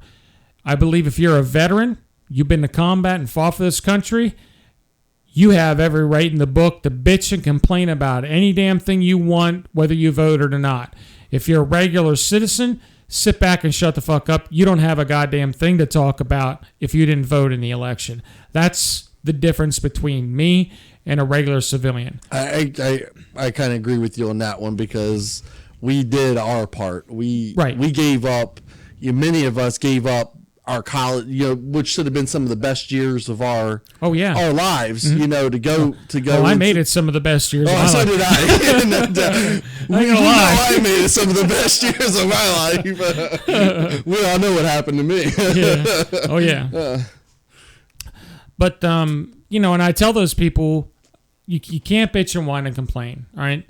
And, when I said I still got a lot of flack from a lot of the conservatives, I do have some liberal stances on things. Medical marijuana is one of them. I believe marijuana as a whole should be legalized. Even as a cop, marijuana was the less of the evil drugs. I'd rather dealt with people smoking weed all day than dealing with people on heroin or crack or anything like that. I mean, how easy is it to arrest somebody that's smoking marijuana? Yeah. What's up, dude? That was the easiest arrest I think I ever had. As opposed to somebody all high on crack or cocaine or heroin. Hell yeah. What was that one guy in Los Angeles? I think he was all doped up on crack and he was eating human flesh, I think I heard about that one. Yeah, that was a few years ago. Speaking of, and of course, Alex Jones, back to this dickhead, created some big story about the zombie apocalypse, and they're creating zombies in labs and shit. And it's like, oh, come on, dude. He was fucking doped up on crack and cocaine. I mean, speaking of LA, I mean, did you see the article where 3 cadets stole the 3 LAPD cruisers and went on? No. I was reading it this morning. I guess it was 3. I guess they have LAPD has like this program for cadets. I believe it's from like 13 to 20 years old, and they're supposed to be like star students and stuff like that, where they start teaching them like the inner workings of the LAPD and preparing them to become cops. Shit, that just screams gang members. They were able to forge a police sergeant's documentation to be able to sign out 3 cruisers, and shit, they wouldn't release the age because they were juveniles at that. Wow, so they were able to impersonate, get access to uniforms and everything else because they knew the inner workings of the LAPD. And I guess they crashed 2 of the cars after a chase, and one of them wasn't. But they said the LAPD police chief is going back, and they're gonna relook at what they're gonna teach them now and stuff like that. Like when I had to reread that, I'm like, police cadets, I'm thinking they're in the academy, going to become cops, and I'm like, how fucking stupid are you? And then when I read the article, and I'm like, they actually have a program where they're teaching these guys the inner workings of the LAPD before they're even cops. Like, I might be wrong about some of it, but the article I read, that's what they were saying. But it blew my mind away that you could get a hold of the police cruisers that easy. You know damn well they had some great street cred after that. But they wanted to make sure the public knew there was no weapons or nothing in these cars, that they stole. So right. Anyhow, that they're reporting. Let's put it that way. Yeah, exactly what they're reporting. Yeah. Oh boy, can you imagine that? Running down the street and then all of a sudden seeing a police car zip by you. And you're like, oh shit. And then you look and there's like his 13-year-old in the fucking car driving. I've been looking at my T going, what the fuck is in this shit? I'm like, what the fuck did they do? Oh man. The tangled webs we weave in today's society definitely is something to talk about. Anyhow, back to what we were talking about before we got off on another tangent. Yeah. We went from transgenders to... I blame alcohol. Alcohol, yeah, there you go. Speaking of which, I'm about due for another one. Me too. So, ladies and gentlemen, actually, you want to get us a refill? I'll just tell everybody what we're up to and what we're doing here. Chuck's going to be back. Chuck's going to give us a refill here, ladies and gentlemen. Just to let you know, we are HOOAH Radio. This is Big Sarge. I got a good friend of mine, an old Army buddy, Chuck Norris. He's with us in the studio tonight, broadcasting from Harrisburg, Pennsylvania. And we're just talking about pretty much anything that comes to mind tonight. We jumped around from topic to topic. I don't have my video set up yet, so forgive me for that. I'm still working on my background. I've still got a couple of things to tweak here in the studio, but once I get that up and running, I will be sure to, put the video portion of it on. And the way I got it set up, I'm going to have 2 different video cams so we can get our guests, if I have a guest in the studio, and if I have a caller on air, we can switch camera views for myself to the guest and whoever happens to be calling us on whatever platform we use. So we are HOOAH Radio. I'm your host, Big Sarge. I'm going to be doing these random YouTube live. I'm not going to be scheduled quite yet until I get my shit straight back here. So just check us out on our Facebook page. We're on Twitter as well. And got a couple other venues, but, it takes forever to do any type of damn social media anyhow when you're trying to run a radio show. It takes hours and hours, and I haven't really fine-tuned that. But anyhow, we got Chuck Norris here with us in the studios. He's an old Army buddy of mine, and we're going to be talking about some tough topics and giving our opinions on them. And they may not be politically correct, ladies and gentlemen. I'm going to tell you right now, if you got any little ones that are listening next to you, make sure you get them away from the microphone or away from the speakers. If you don't like to hear curse words, because this is an R-rated show and no holds bar show, so we definitely will, be going back and forth on that. So Chuck's pouring us drinks right now. We're having a few drinks while we're sitting here in the studio. Thank you, sir. So Chuck's back. Anytime. I'm not a good bartender, so. That's all right. It's not too hard to fuck a rum and coke up. You did put rum in it, right? I remember to put the rum in it. Almost forgot the coke, though. Well, whatever works. Yeah.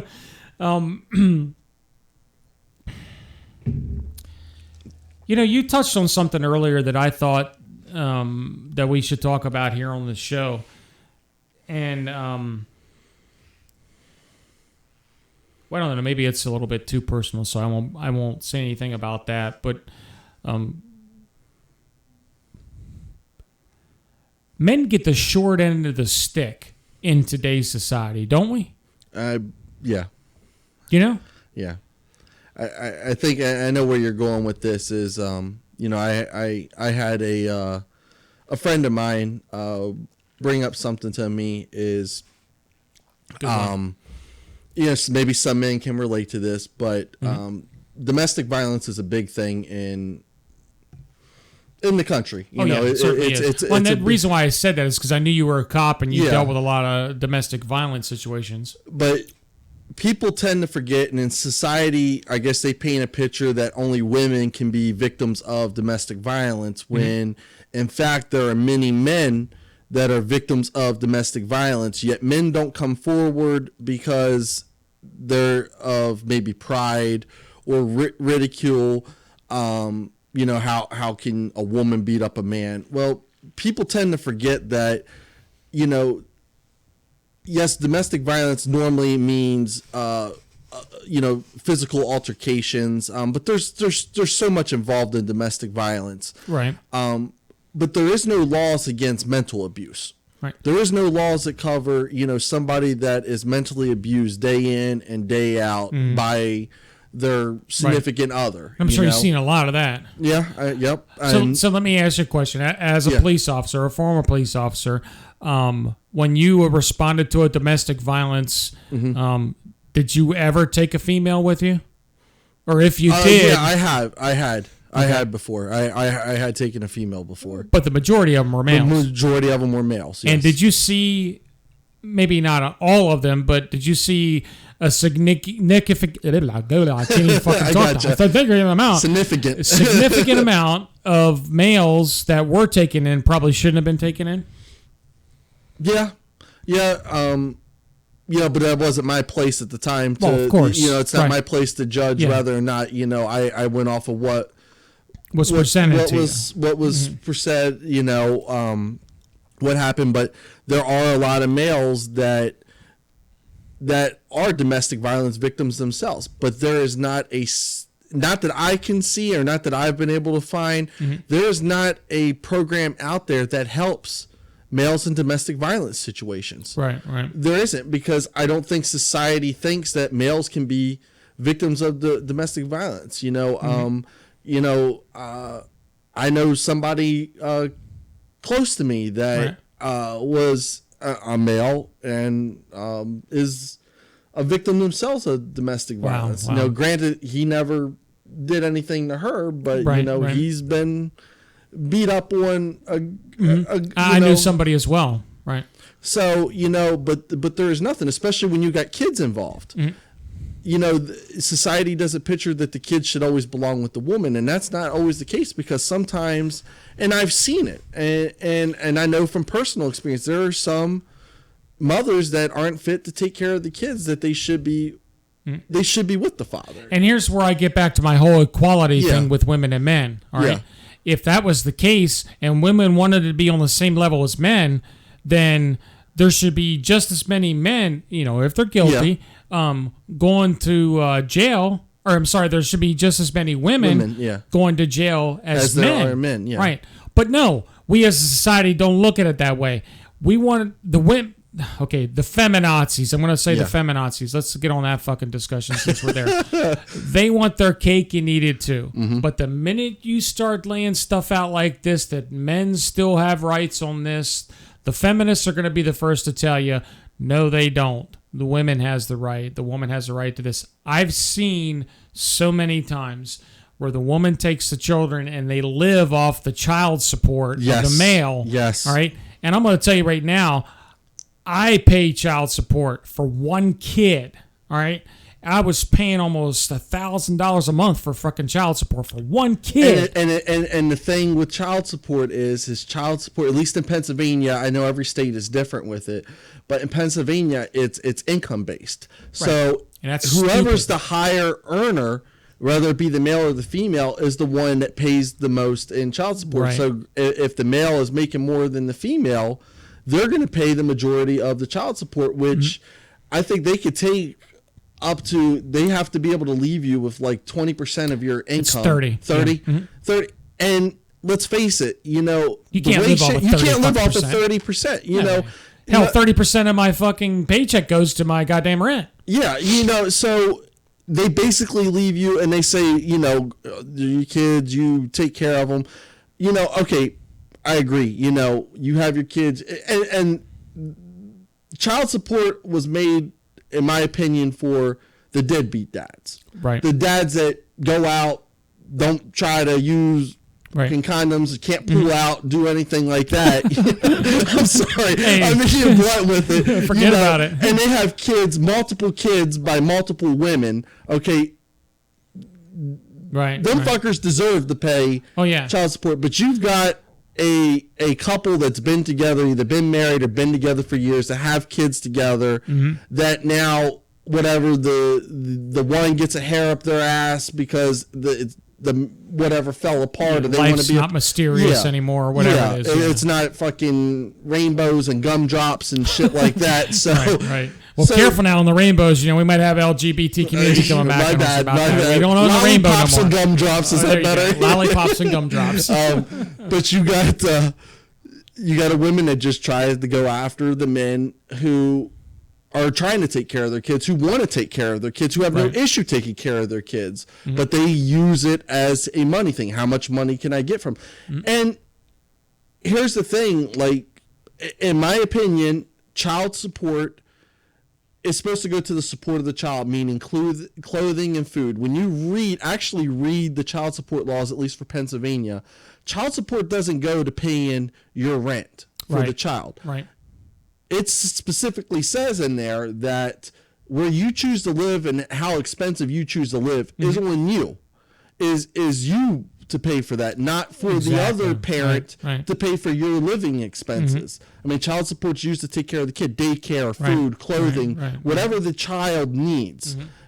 But women use it for, and don't get me wrong, there are lots of most women. Most, we're safe saying most. Yeah, most women aren't like that, but there are women out there that use it as money to do whatever they want with, that the kids aren't being taken care of properly, which again goes to the thing that men have a hell of a time getting custody of their kids. Right. And speaking of domestic violence, now we have lesbians and gays. Where do we fucking draw the... Who do we take in? How do we discern who's the butch and who's the bitch? You know what I mean? I'm sorry. I didn't mean to say it that way. It wasn't meant derogatory, but I couldn't think of any other terminology. I don't know. What term do they use? I mean... I don't know. Well, my friend, she's lesbian. She tells me that's the terms they use underneath, the radar, to discern who's the butch and who's the bitch. But, I mean, I've been in that situation as a cop. But who do you take in? The one that doesn't have the fucking marks on them. Wow. I mean, obviously the one that's got the abuse is in there. I mean, I've been in court where gay couples have gone in for PFAs and stuff, and PFAs in Pennsylvania are protection from abuse orders. Right. Which is another subject that we should touch on about those, which some of those can be bullshit too. But it's like the domestic violence people hover over the victims, right. or the supposed victims of it, but I don't think I've ever saw a male ever go in for domestic violence cases, as the party that was victimized, right. Like I said, once, we had our regulars, husband and wife, that beat the crap out of each other, right. And sometimes it was the wife that went, but like a legitimate case of domestic violence where it wasn't both of them beating on each other. I don't think I ever really dealt with a male that was, in that situation. I've dealt with the male and the female where they both beat on each other, and you did take the woman sometimes, but never like an actual case where it was the male constantly being abused in the relationship. Right. And how do you prove that anyhow? No. And I'm going to tell you what, and I don't mean this derogatory towards police officers, because I know you were a cop, but my brother went through this, and he was a nice guy, all right, and he just constantly ended up with messed up women, and they were abusive women, and every time she called the cops, all right, the cops showed up, they ended up taking him in it. They ended up taking him and throwing him in jail. You know why? Because she was sitting there bawling her eyes out. None of them had bruises. None of them had marks on them. They couldn't prove anything. But her story was so compelling because she shed a few tears. She cried to the police and told them how bad her situation is. My buddy Ryan went through it not too long ago, about a year and a half ago. And the dumbass is back with her. She was crazy, dude. I mean, she keyed his truck up, smashed his windows in. And there are women that are like that. And it was right there in front of him. He didn't do a damn thing but just push her out of the way because she was getting confrontational with him and, came at him with a knife. And all he did was push her away. And next thing you know, he's being hauled off because of domestic violence. And he gets put on his fucking record. And she pressed charges against him.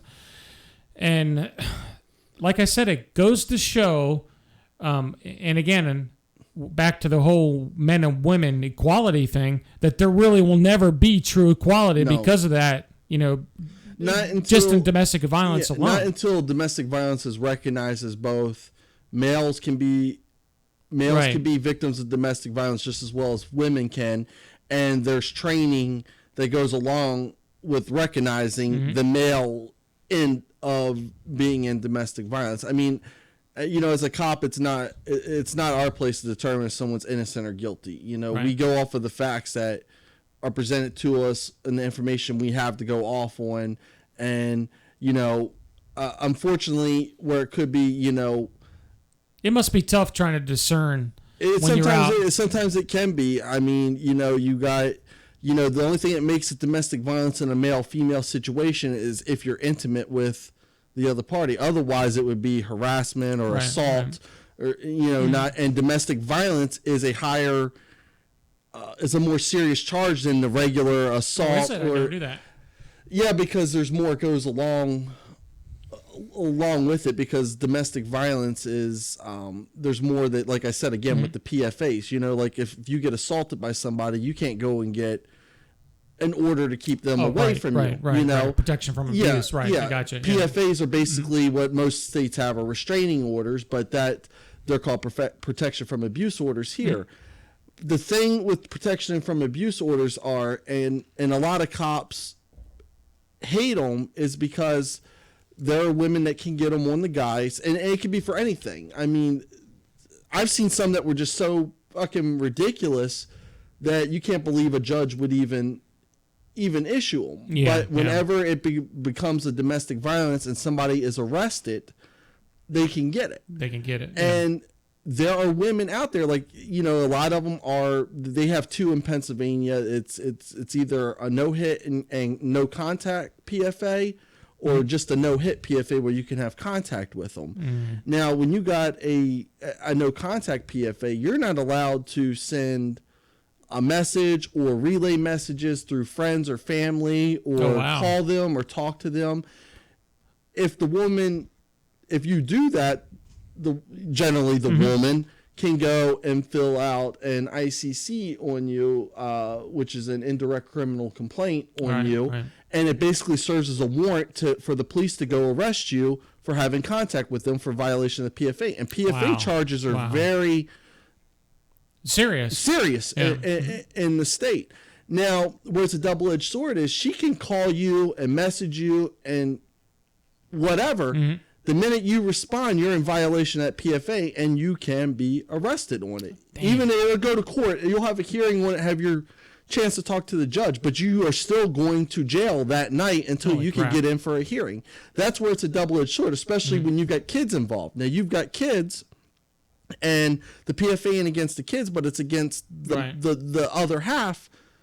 How are you going to talk to your kids without talking to the other half? How's the other, Where's that communication barrier? And that's where it becomes a double-edged sword, because the minute you contact them to even speak to the kid, you're in violation of the PFA. Right. So the domestic violence laws really, and I don't know how it is for other states, but in Pennsylvania at least, they need to be reworked a little bit, For those of you just joining us out there, this is Big Sarge on HOOAH Radio. I got a special guest who's a former police officer and a former U.S. Army tanker.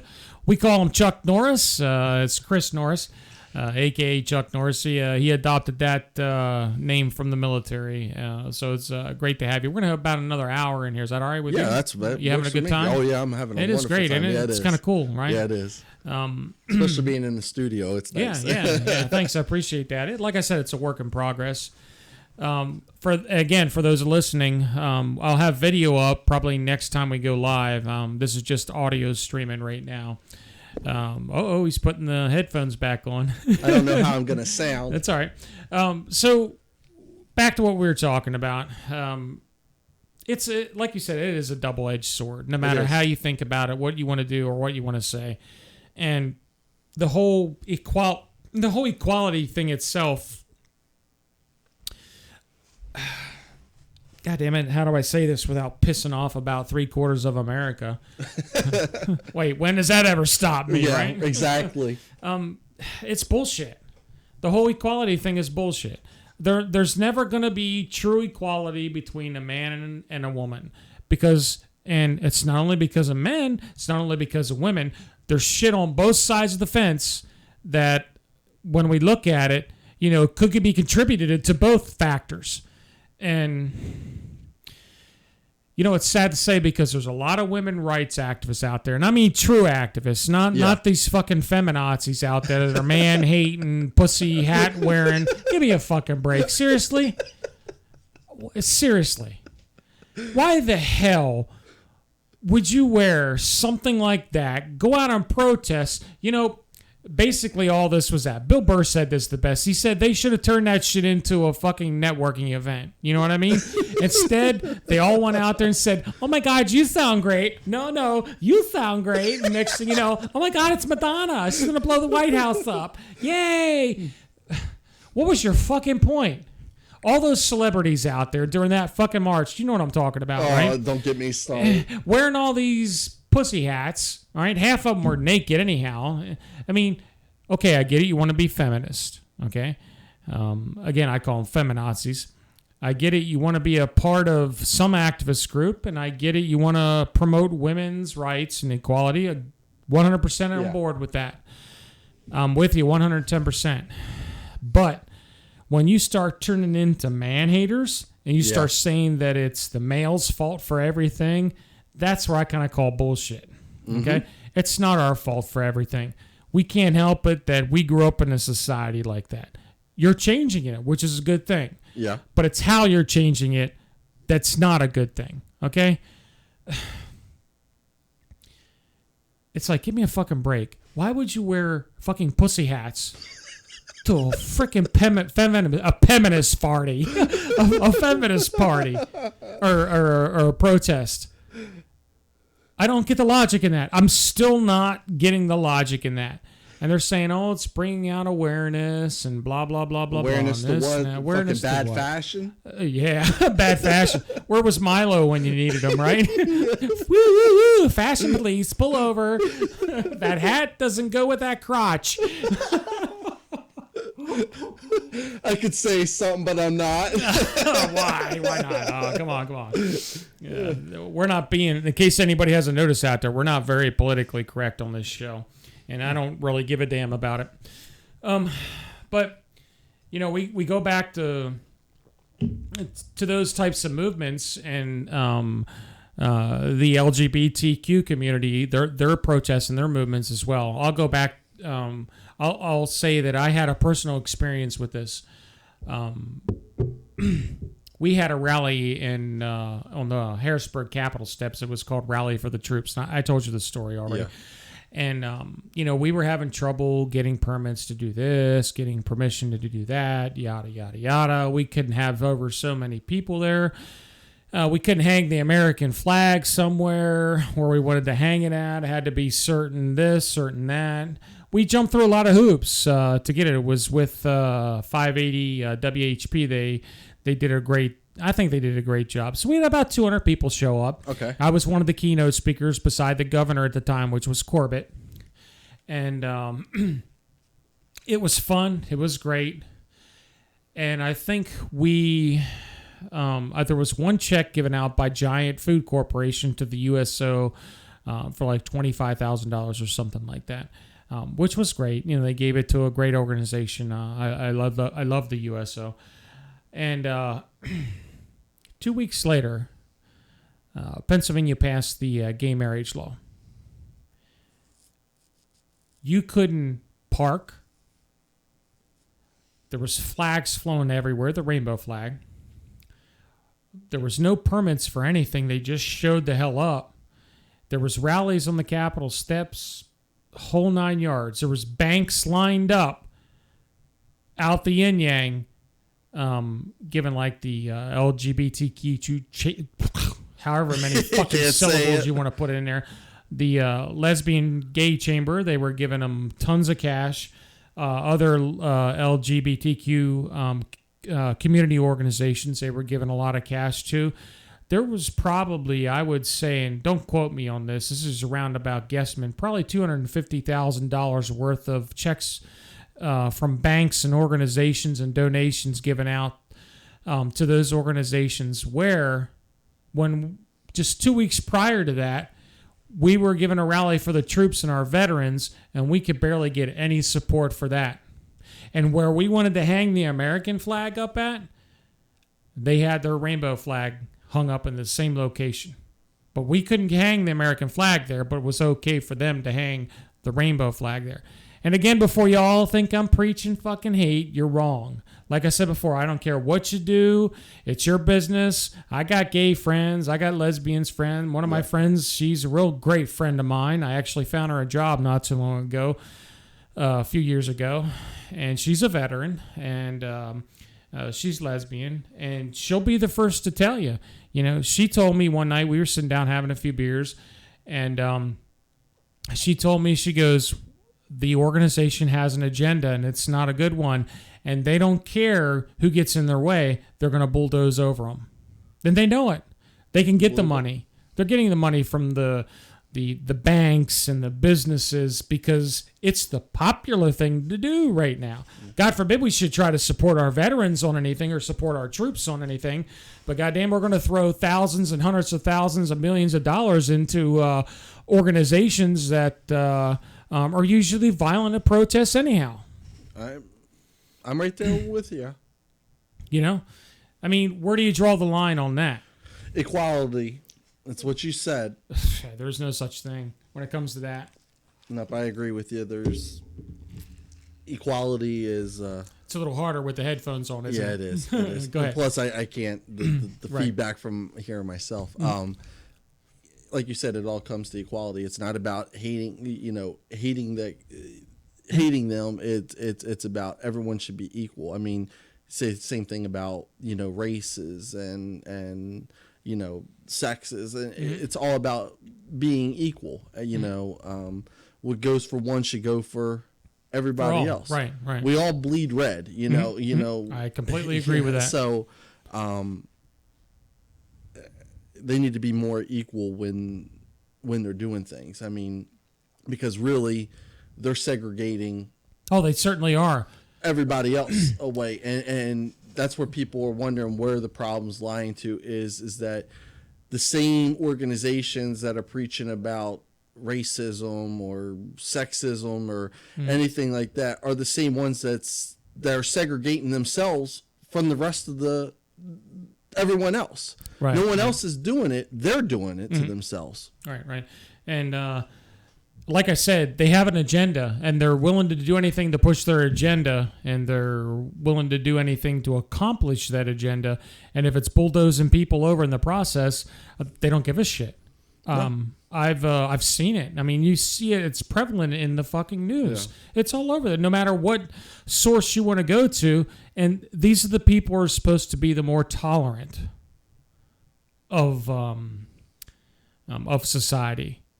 But I've been finding out that they're the less tolerant. What I think it is too is you ever hear that saying, give an inch and they'll take a mile. I think that's what you're starting to see now, is that they're, and again, don't hate me or don't bash me for this, but they've been given all these special treatments, and now they're just taking advantage of it and using it and forcing the beliefs onto there. It's like and then you got these billionaires like George Soros and the gang and where the Rockefellers just tossing fucking money. I mean, speaking of that, it's like, okay, I don't care what sexuality you are or what religion you are or anything like that, but the thing I have a problem is when you try to force your beliefs onto me. Like you look at Facebook now. Would they have the rainbow symbol? Oh yeah, now? I want to talk about that real quick. I got something to say about it. Go ahead. Why the fuck? Now all of a sudden we got, how you can change your little sign to the angry faces, right? To the angry faces and all that. Why don't they have something to support America? Or why? Okay, I know Facebook's international. Why don't they have something to support veterans then? Yeah. Why don't they have something? There's 1,000 other fucking groups I could think of making a flag for. Those little emocons, that's what they're called, right? The emoticons, Then for that particular community. And that just goes to show you how Zuckerberg is a far leftist when it comes to that shit. I'm so sick of seeing this. It's over and over and over and over again. It's the same shit. It's the same agenda. They're getting millions of dollars to play with. Yeah. And, money brings power, right? And those organizations are very influential, okay? I seen a Ben Shapiro interview. I love Ben too. I'm actually going to take the headphones off here a little bit and talk like this. I seen a Ben Shapiro interview where he was on a panel of about 6 or 7 different folks.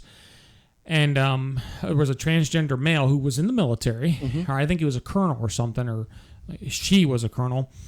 And she got out and was a pro advocacy for that. And, and then they went around the round table and got to Ben. And Ben said they were talking about transgenderism and stuff like that. And Ben, of course, went and Ben's a factual guy no matter how you look at it. That son of a bitch got facts like that. And they come out and he's right. Very intelligent man. Very super intelligent dude. And someone that I would never want to go up against with in a debate for sure. Yeah. And my neck's killing me. He made a great argument. He was saying that transgenderism is a mental disability. All right. The dude that was sitting next to him that was a transvestite or was a crossdresser. I'm sorry. I know there's a difference between the two. He turned and threatened him on national TV and said, "Look, little man, I'll stomp your ass into the ground if you say that one more time." Hold on a second. Aren't you supposed to be more tolerant than Mr. Ben Shapiro? Aren't your people supposed to be the tolerant of the folks that are out there spewing hate and spewing rhetoric? Okay, we can get into Black Lives Matter in just a moment because I can go off another fucking hour on those assholes and those retards and Antifa, which we're going to talk about Antifa in just a minute here. Yeah.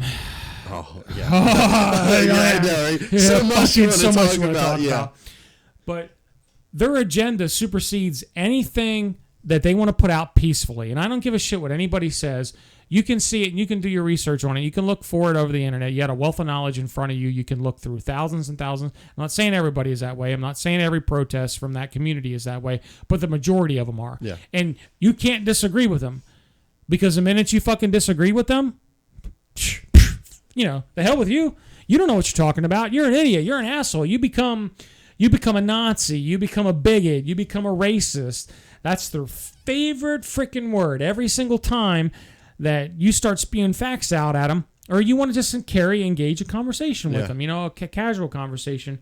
But it's hard to do with some of them. Very hard to do. No, it's very hard to do with most of them, at least the ones I've come in contact with. Now, the ones that are my friends, they're, for the most part, I can't say anything bad about them, because, they're the ones that told me this, and they're the ones that brought this to my attention. They're the ones that said this and said, hey, we don't like how it's being portrayed, but we can't do anything about it, because the minute we try to do something about it, we're considered racist bigots, or we're considered to be on the far right, even though we don't fall in the far right spectrum. We fall on the left the spectrum. But the minute they say anything, or the minute we say anything, now this is them talking, they get attacked by their own people. And there is a small percentage, maybe there might be a bigger percentage that we don't know about, that want to come forward and say, hey, this isn't how you do this. This isn't how you're not supposed to do this. This is wrong. And they won't, because they're scared, Well, yeah, because the majority of them feel that way. So the ones that aren't, and you're right, there's probably not all of them are that way. There's probably a lot of them that are doing it the right way, and are tolerant, that will debate you factually, but you've got it's very minute. Yeah, very. Yeah. Now back on what we were talking about here, I think we beat a dead horse enough as far as that topic is concerned. But I do want to say this. I said, look, America, whether you believe me or whether you agree with me or not, that's not the point. The point is to do your own research and actually look up this shit that we're talking about. I can only speak from personal experience. Now, I'm not saying everybody is like that, and don't think that I'm getting that, or I'm trying to portray that, because that's furthest from the truth. I'm just telling you what I experienced myself personally. And if I'm wrong, please tell me in the chat room. It's live chat. We field questions, comments, concerns from the chat. So feel free to say something. We've had a couple of comments so far, and we've brought them out on the show. But I hate to say this, and to me, they're borderline hate. They're really a borderline hate group, and I'm going to get a lot of flack for that. I know I am. I know a lot of people are going to start shotgun blasting me for that. But you're telling the truth, though. I mean, I'll from my perspective, from what I experienced. Yeah, I mean, and it's not all of them, because like I said, there are some out there that aren't like that. Right. It's like debating politics. You got people that you could debate politics with that say they're part of this party, but they just talk shit that they don't know what they're talking about. And you got and they get pissed because your views are completely wrong, but they've got nothing to contribute to it, that factual wise, to show that you're wrong. And then you got my friend Rich, love you, Rich. Yeah, if you're listening, Rich, I love you too. He's our liberal lefty friend. Yeah. Rich will come at you with facts. Like he will take and he will do his and research. I don't mind that. I don't mind being proved wrong. Debating right there. You know what I mean? Prove me wrong. Yeah, exactly. I don't mind if somebody proves me wrong. Okay. Yeah. I'd get a little pissed off. Anybody gets pissed off because you hurt their pride. Okay. Yeah, exactly. But I've had my mind changed by some liberals, right? By some leftists. I've had my mind changed on some liberal views from some of the people on the right. Now we had this idiot friend on Matt's Facebook page today. I asked him, where do you fall on the spectrum? He says, I don't fall on the spectrum. I'm a lion. I lead the sheep, and all this other bullshit. And I'm like, yeah, whatever, dude. You fall into a spectrum no matter who you are. Red light, left, right, or center. Yeah. It doesn't matter. You fall in somewhere in that spectrum. Okay, you can't just tell me that you don't. All right. And but anyhow, there's a point that I want to kind of bring up about this. We have to look at our future generation up and coming here, our kids, and our kids' kids. Yes. Okay, they are being brought up, they are being taught in educational institutions that are relatively, mostly all left-based institutions. I'm right on that. Look at our colleges. Look at our school systems. If you look at them and you actually sit there and understand what their what their criteria are, what they're teaching, how they're portraying certain things in school, whether it pertains to their own personal politics or whatever, they're mainly all from the left, or they're all mainly have liberal tendencies. Most, not all, I said most. I know for a fact that's here in Pennsylvania, where I live in the Harrisburg area. There ain't a goddamn school that falls anywhere in the right spectrum. They're all lefties. And they preach it constantly because my daughter comes home. Luckily, I have a smart daughter who comes home. When she hears something, she asks questions. She wants to learn. And of course, I give her my opinion. I say, but honey, this is just your dad's opinion. You need to go do your research on your own and form your own opinion. And then when you get that, come back and talk to me and we'll discuss it. Well, it goes on. And I remember months ago we talked about it, and you brought it up to me, is about the kids singing the Obama song in school. Mm-hmm. My kid come home singing that song at school. See? Yeah. And I'm like, what? Communist Commonwealth of Pennsylvania. What the fuck is going on here? I don't think any school should be putting any kind of political views or anything in No, they should be unbiased. It should be unbiased because you don't know what the parents are. They took religion out of the school, so you better take fucking politics out of the schools too. Well, unless it's Islam, then they didn't take that out of the school. Yeah, well, they're teaching that too in school. Right. Which I think is a crock of shit and heck, and we could talk about that. We could talk about that too. God. You get on that subject for another hour or two.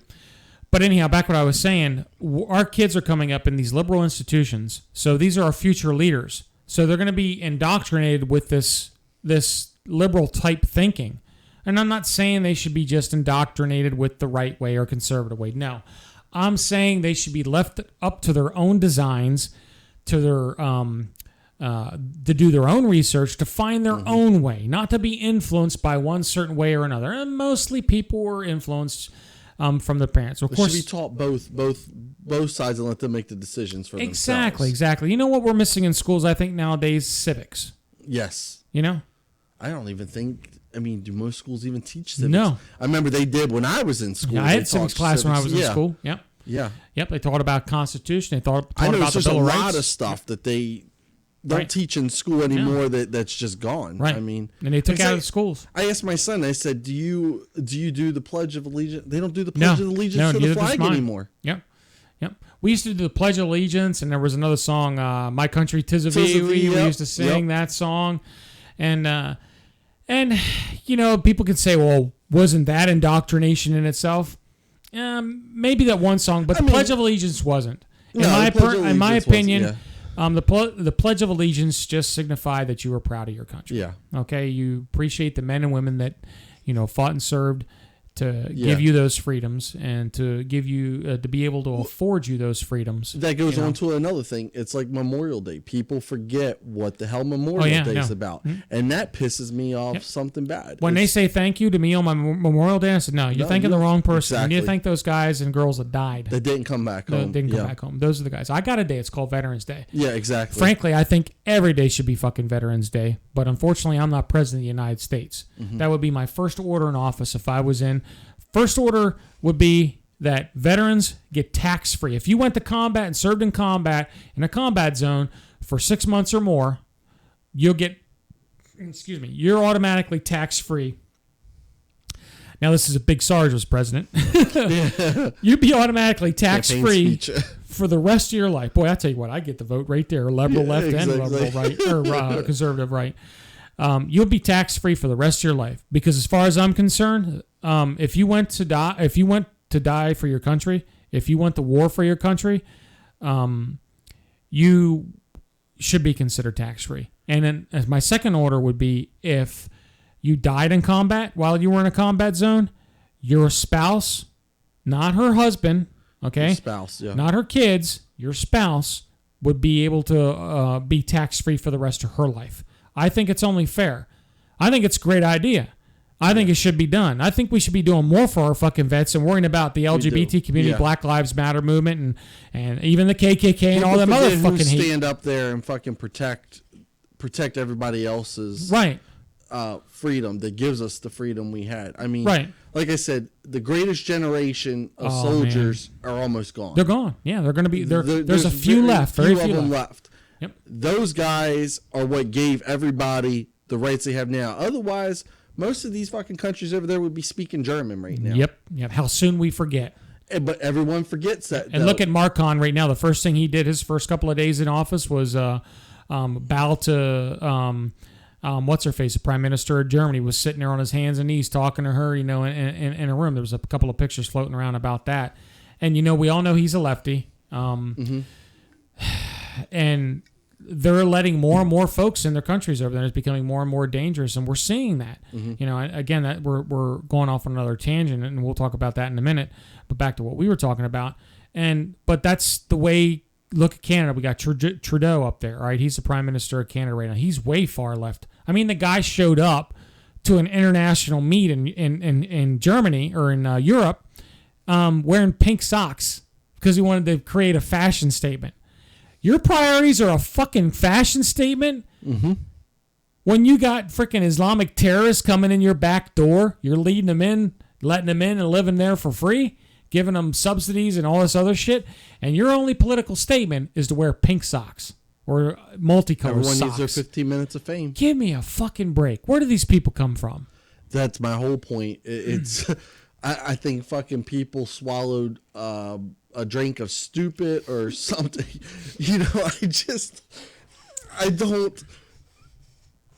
I think I'm going stupid just trying to understand what the fuck some of these. It drives you fucking bonkers, doesn't it? It drives you freaking crazy. It does. Where the fuck is common sense with people? Right. I think fucking people lost their common sense. Right. I think it went out the door a long time ago, to tell you the truth. It's definitely not getting any better. It's more and more people. It's like I'm sitting there. I work with people. I'm like not to go off topic, but I get people at work. Well, we are talking about the liberal agenda. Yeah, I get people at work sitting there preaching guns need to be taken away. We shouldn't have guns. And I look at them and I said, you know who else took away guns? Hitler took away guns from his people. Stalin took away guns from his people. Why do they take away guns? Dictators take away guns so that there's no one there to stop them in power. Our Constitution allowed us to have weapons in case the government ever became to that point that we, the people, could retake back over the government, and of course they were used for hunting and stuff. Right. But the main purpose of the right to bear arms was to keep tyranny at bay. At bay. And I know we're far from that now, but that was the whole point of it. Yeah. But people are so stupid they don't understand. Guns don't kill people. People kill people. If you look at the fucking statistics, there are more people murdered by knives than there are by guns. What are we going to do? Make all knives illegal now? Ban all knives? I think they're trying that in London. Here's someone posted something on Facebook, and I found it funny. Let me pull it up here. It was a meme. It says, if the congressional shooter doesn't represent all liberals, why does he represent all gun owners? Exactly. I just don't understand fucking. Or why does the shooter represent all gun owners? Yeah. No, that's a pretty good way of putting it. You're absolutely right on that. It's guns. Or why does he? Yeah. Guns are a tool, like anything. You could kill somebody with a freaking pencil. You can kill him with a hammer. Yeah, pencil. If people look up the definition of a weapon, anything that's used other than its intended purpose is a weapon. Yeah. Is considered a weapon, but it just, I sit there and try to understand people when they start talking about we don't need guns, and I'm like, so you make guns illegal, okay? I understand that. You're still not stopping the fucking thugs on the street from having the weapons. Right. How's the war on drugs going? Have you stopped the fucking illegal drugs yet? No. Exactly. Definitely So the drugs end up always in the wrong hands, just like the firearms will always end up in the wrong hands of the people. Yep. You got average law-abiding citizens that know how to use their weapons, get educated on their weapons. I just posted something on the HOOAH. God damn it! I better not say hoorah again. That's some fucking jar shit. Jarhead shit there. Yeah. I posted today, as a matter of fact, on HOOAH Radio on our Facebook page. There was a guy, I can't remember exactly what state he was in, but he was a gun carrier. All right, he was a concealed legal permit owner. And I can't remember if it was a robbery or what. I didn't actually remember. I went through so many fucking articles today because we were talking about gun ownership, and I just glanced through that article real quick. But what the story was, this dude was getting robbed. The place was getting robbed, and he saved all the people that were in there because he was carrying a gun.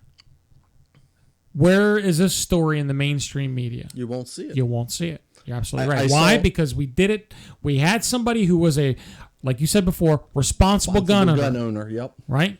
And saving lives. That's number 2. Yeah. Because we can't associate guns with saving lives because, oh my God, that'll throw the left's agenda for gun control off the charts. And number 3, they caught the guy. They arrested the guy. So there's a third good thing that happened. They arrested and caught. They didn't catch. He had them all subdued, and already strapped up by the time the cops came there and got him. So that's 3 things there. 3 good things, and it saved lives. Number 4. And here's what I try to get across to people. And it's tragic all the stuff that's happening over in England and France with the terrorists.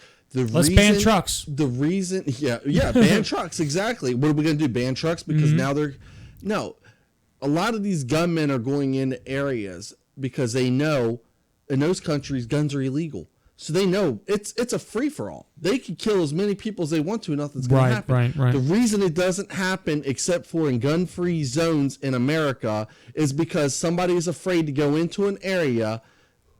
Because I guarantee you probably half the people in a room are probably packing a gun. Oh, with yeah, them. for sure. So they know the chances of them getting people are slim to none. Or but getting the reason shot. they target schools and federal buildings and stuff like that is because a lot of those areas are gun-free that nobody but law enforcement are going to have guns. Right. And it's funny that you should say that because there was an incident not too long ago that it happened in a gun-free zone, right? And there was a gentleman who was carrying, who was afraid to walk into that gun-free zone to do anything about it. And he was approached, and he's like, yeah, I'm carrying. He goes, well, why couldn't you go in there to help them out? He goes, it's a gun-free zone. I could have probably helped them out, but if I was in a gun-free zone, even though I probably stopped something bad from happening, I would probably get fined for it and lose my license to carry. Oh, yeah. You know? So there's another scenario that very well could be thrown out there. You're in a gun-free zone, and you don't want to help these people, or you can't help these people because you're afraid of the backlash of it. And you actually might get thrown in jail for it and get fined out the ass for it. I mean, years ago, in Pennsylvania, probably did one of the smartest things is when they introduced the castle doctrine.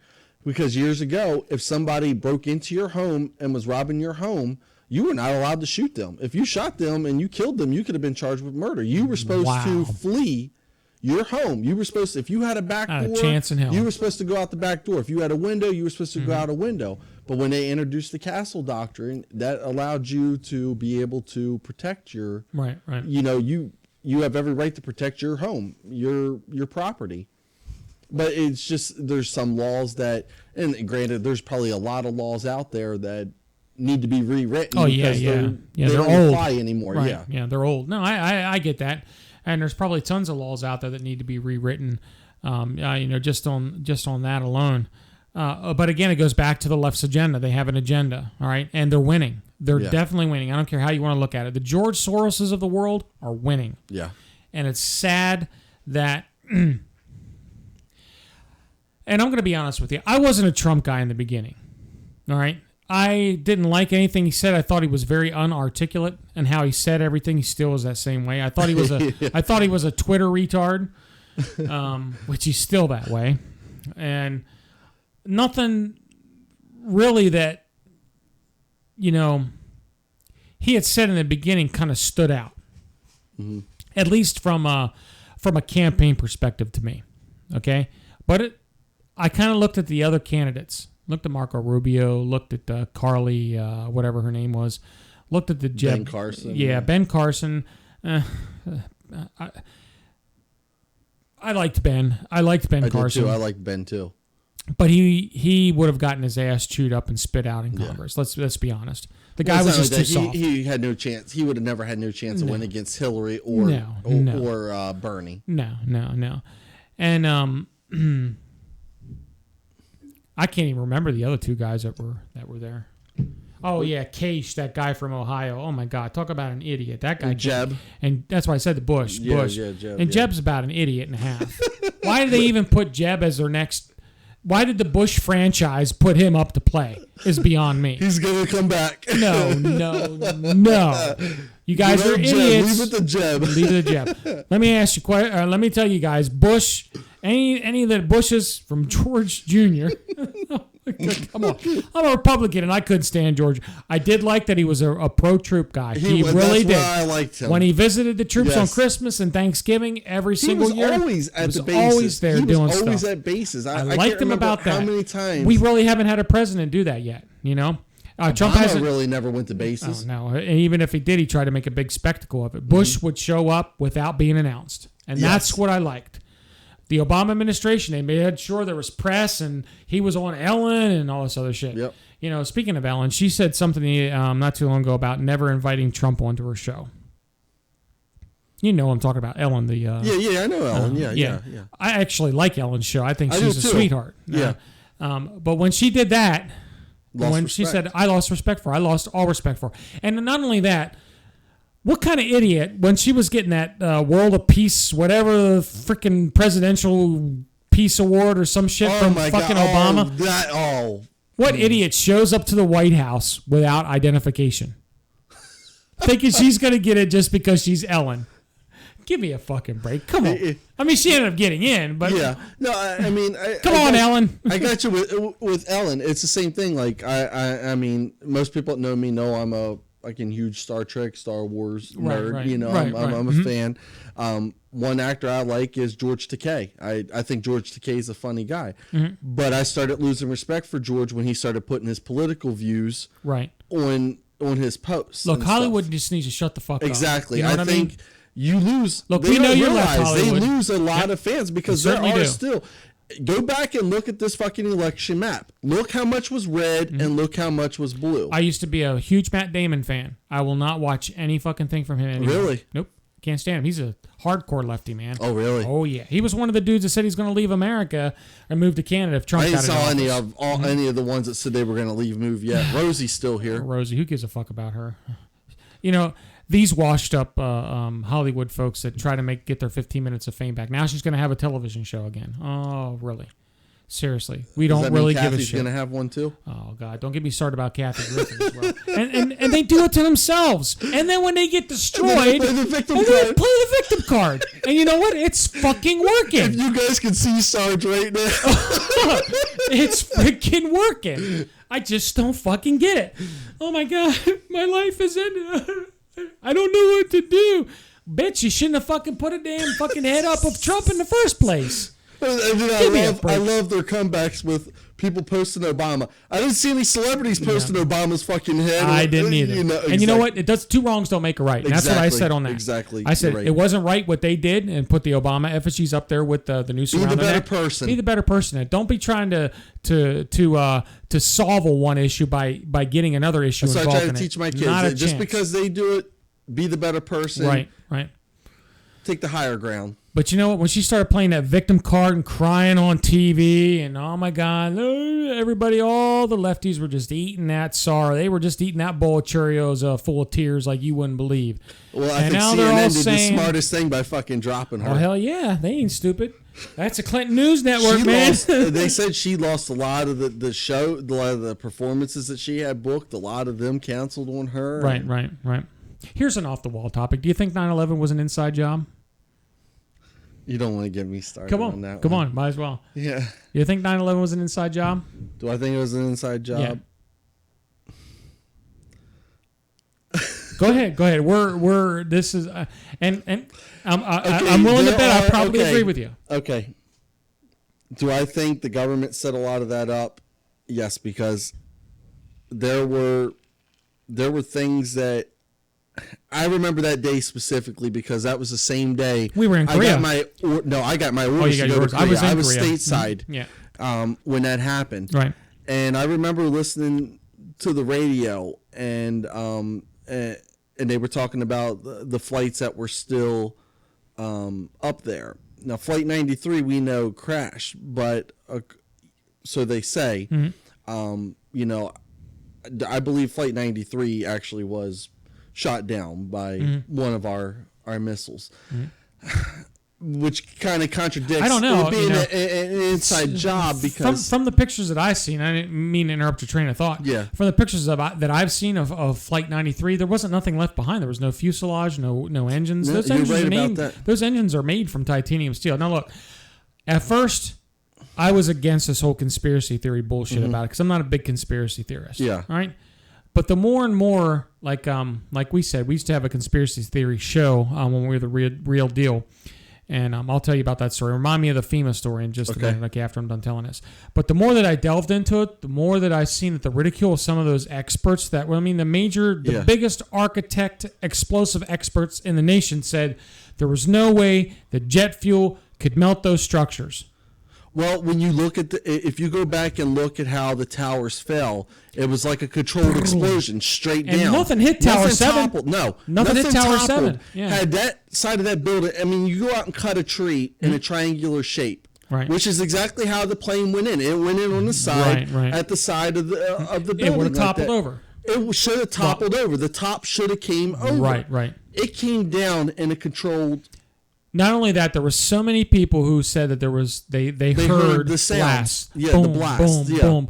And there was video footage when they actually, some of these conspiracy theorists broke this shit down. And this is what made me start thinking about this, going, goddamn, that's some fucked up shit if our government really did that shit to us. It really is, man. You know what I'm saying? But there's a lot of video footage that is not showed anymore on TV that was covered up after that date. When it went live, you saw it. After that, it disappeared. Right. It disappeared. Yep. And that's what led me to start believing, was this really set up? I mean, you look at the pictures of the Pentagon in the Time magazine picture. They show the picture of the firefighter standing in the engine. Those engines are supposed to be a lot bigger than what that than what was there. Firefighter, not only that, I don't believe they wasn't there one video where it actually seen a missile strike the Pentagon. There was actual video from a convenience store that looked like a fucking missile. Didn't look like a plane. Instantly went and took every video that was out there. For the Pentagon, there was all the videos from the surrounding areas were gone. They came in and took them. And you know what? That's what makes me, I kind of shake my head about that whole situation over there. And it's like, why the hell would our own government do something like that? And but it was you know almost what? Like the president, all the big boys, the Soroses and the Rockefellers and all them guys. And I'm not trying to be some Alex Jones conspiracy there, because like I said before, Alex Jones is a fucking crackpot, but they are pulling the strings. They really are. And corporate America pulls corporate America, we could go on and on and on about that. And you know what? I'm a big believer in capitalism. I really am. I believe if you work your ass off and you make $1 gazillion a year, you shouldn't have to pay extra tax. You should pay what you should pay your fair share. The problem is that those corporations don't pay their employees what they should be getting paid. Exactly, and that's where I draw the line. They outsource the manufacturing and to save a buck. Meanwhile, they're pulling in, they're talking about how they're struggling, but then you look at the bonuses that the executives are getting. Right. The lavish. All the expenses paid, expenses, expense accounts and shit. Yeah, you're so full of fucking shit because that's the problem with this country is people are not paid the correct wages for the areas they live in. Right. And no, I don't disagree with you on that. And I believe if you are a gazillionaire and you have that much fucking money, you better be paying like the Walmarts. All right, look what they're paying their folks. And those dudes have. Do you smell pine sol? No, not really. Okay, maybe it's just me. Those guys have a gazillion. They're just filthy fucking rich, billions and billions, maybe even trillions of dollars. I don't know. And yet they're paying their workers a mediocre wage. Yeah. Half their workforce, or what they say, 75% of their workforce. Don't quote me on that. Is on welfare, some type of public assistance. And their CEO got a I see that $1.5 million bonus where I'm last from. year. I've seen that where I'm from. You know, it is true. There's a lot of them that are. Let's talk the economy in general. You don't worry, that mic will pick you up no matter where you are. It's a good mic. You cannot. And if I'm wrong, tell me if I'm wrong. You cannot survive on a single income anymore. No, you can't. You have to have. It's very hard. If you're not with somebody, or you don't have roommates, or I think that's why people are rushing in to get married. I think that's why divorce rates are so high, because you cannot survive anymore on one income. The jobs just don't pay enough. No. Rent's expensive. The rent in Pennsylvania alone went up. Yeah, it's crazy. It is. When I first got here, again, I call this the Communist Commonwealth of Pennsylvania. All right. I see. We get local tax, property tax, fucking school tax. You own a home, you got to pay school taxes. Yeah, even if you don't own a home, you still pay. You got a local tax. You got a township tax. You got a state tax, federal tax. All these fucking taxes. I pull in a lot of money, okay, from my job. I'm in that other tax bracket. I make less. I bring home less. Okay, I make less. I bring home less than I did when I was in that other tax bracket. How the fuck is that supposed to happen? You know why? Because they tax the shit out of me. And where does that fucking money go to? Exactly, because it sure in the hell ain't going to our infrastructure. Taxes. I go to Maryland. Gas tax is $2. bullshit. I was down there last weekend, and gas was $2.50. I come back up to Hazleton to drop my kids off.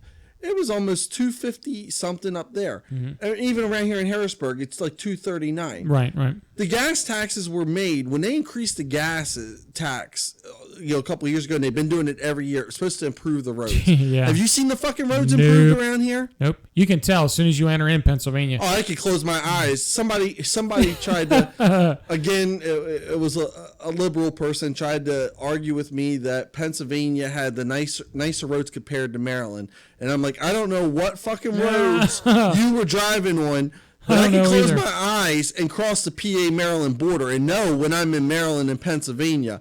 And he tried to tell me, oh, yeah, you know when you're in Maryland because the roads are bad. I'm like, have you not fucking rode the same roads I'm riding on? Like, what the fuck is wrong with you? Like, unless you've got some fucking fancy car that you don't feel the fucking bumps in the roads. Yeah. Well, we were going down to, now at that time I didn't have my Charger. Even in my Charger, I feel a lot of the bumps in the road too. But we were going down to Fort Benning. My stepson was graduating infantry school down there. And as soon as we went through West Virginia, as soon as we hit that West Virginia, my wife was like, ooh. And I'm like, what? She goes, these roads are nice. And she's from another country. Yeah. So for her to see that, she's never been to West Virginia before. So she's used to, all she's seen is Pennsylvania roads. And what fucking kills me is when they do these roads and they spend millions and millions of dollars to repave these city roads and shit like that. What I absolutely fucking love is a week after they do it, these fucknuts from the utility companies are coming, dig a fucking hole back up in them to do something they should have fucking done when it was there, and then they repatch it, and it's never the fucking same. Never the same. It's like this big ass bump in the road, and it just fucking spirals out of control from there. I'm like, you fucking idiots! This is where our tax dollars are going, ladies and gentlemen. Put it back. Yep. Yeah, no, I agree with you 110% on that. Oh God, back to the whole Trump thing. Like I said, I wasn't a big Trump fan from the beginning. I didn't really, I didn't really like him. I thought there's no way that this fucker's going to be elected president at the beginning. Yeah. Okay. At the beginning. Yeah. Then I started seeing the Rubios, the Jeb Bushes. Casey Howard, the fuck you pronounce that dickhead's name? Kasich, yeah. And all them other dicks starting to cater to the elite. Yeah. All right? They're rhinos. All right? They certainly were. And I started digging into their past and how many veteran bills that they were against. All right? On the Senate floor and the House floor. Cruz, that was the other asshole. Cruz, yeah. Yes. Eddie Munster, yeah. I don't know why I was going to vote for Cruz at all. I don't give a shit. Cruz, I couldn't see him as president of the United States. I couldn't fucking stand him years ago when he started. Talk about fucking rhino, all right? And everybody was just, he's for Christian values, and he's for the Second Amendment, and he's going to do this. Bullshit. That motherfucker didn't give a shit about you, man. All he gave a shit about was his money. Fucking lying in his pocket. Damn straight. All caring. He was another person that all he did was give a shit about how many. He was controlled by lobbyists. The only person that wasn't was who? Trump. All right. That kind of turned me and started swaying me to him. That's what swayed me to him. I was like, okay, let me listen to this guy for a second. All right. He's an outsider. Okay. He's no political background. No political background. Maybe it's something we need. Maybe this is a little change that we need. He's a businessman. And people say, he had 8 failing businesses. I don't give a shit if you had 10, 20,000 failing businesses. Still a rich motherfucker. It only takes one successful business to make you $1 gazillion. Exactly. And he must be doing something right. Somewhere. You fail to get to where you're at. And again, that's what the whole liberal left is. They're like, it's okay to fail. Let's give everybody participation trophies and feel good on the back. But the minute somebody like Trump wants to get in office, he had 8 failing businesses. Well, hold on. He's still got participation trophies for those 800 businesses, I think that's the best analogy I've heard. It's like, you got a quote, you got a trademark that. It's like, seriously, though, man. It's like, where do these fucking people come from? So I started listening to him. I liked what he was saying. Some of the stuff what he was saying. The build the wall thing, even I'm a conservative. That shit ain't going to happen. It took us 15 years to get the ground zero shit squared away. He ain't even going to do it. Even if he gets elected another 4 years, that motherfucking shit. That dog ain't hunting. Remember that? No. That dog ain't hunting. I don't give a shit. The next executive order is going to be to dismantle the wall. Exactly. if whoever gets in office. Mr. Trump, tear that wall down. It's the alcohol talking now. Oh, God. That's the truth. That's the truth.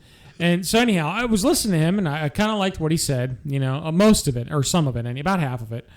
And his Twitter rants, and I noticed more and more that it was an effort by everybody on the Republican side. You know what? I mean, it was a I want to say concerted effort. It was a what's the word I'm looking for here? God damn it. Anyhow, it was a huge effort. They were all together in this to go against Trump. And they made it. Fucking made him popular. That's what made him popular. All right, people started to see this. I really, truly believe that if all the Republican candidates didn't come right out and start attacking him, that people would have forgot what he said. Ben Carson was the only. Except for Ben Carson. About Ben Carson. You're absolutely right.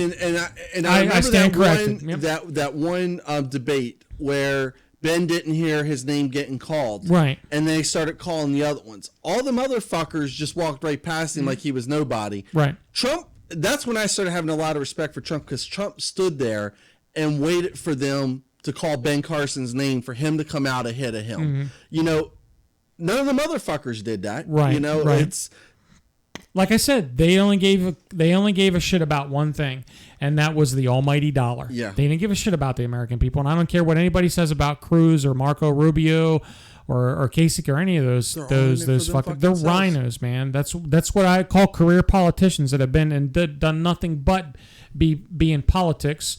Since they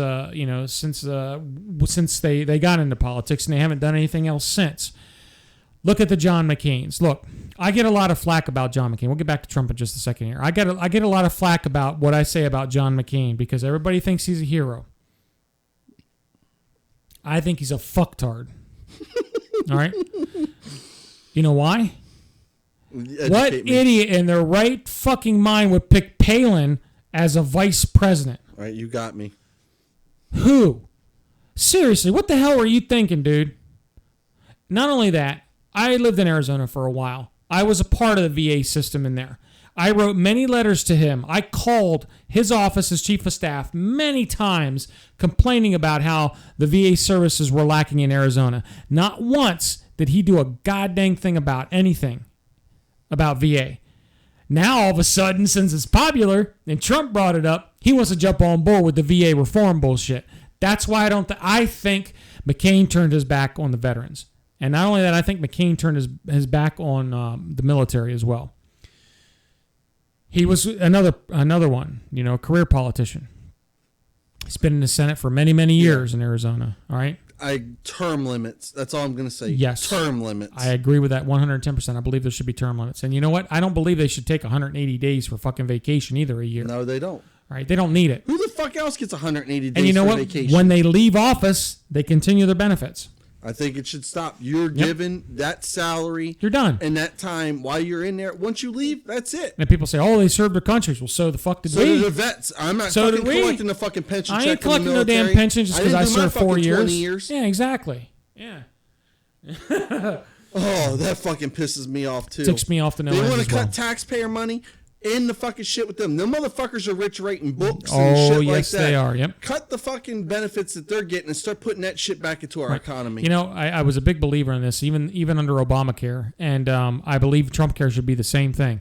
None of those people in the House or the Senate or any even the at least at the federal level, all right, were obliged to be a part of the American Affordable Care Act or whatever it's called, Affordable Care Act and the American Trump Care. We'll say Obama and Trump Care.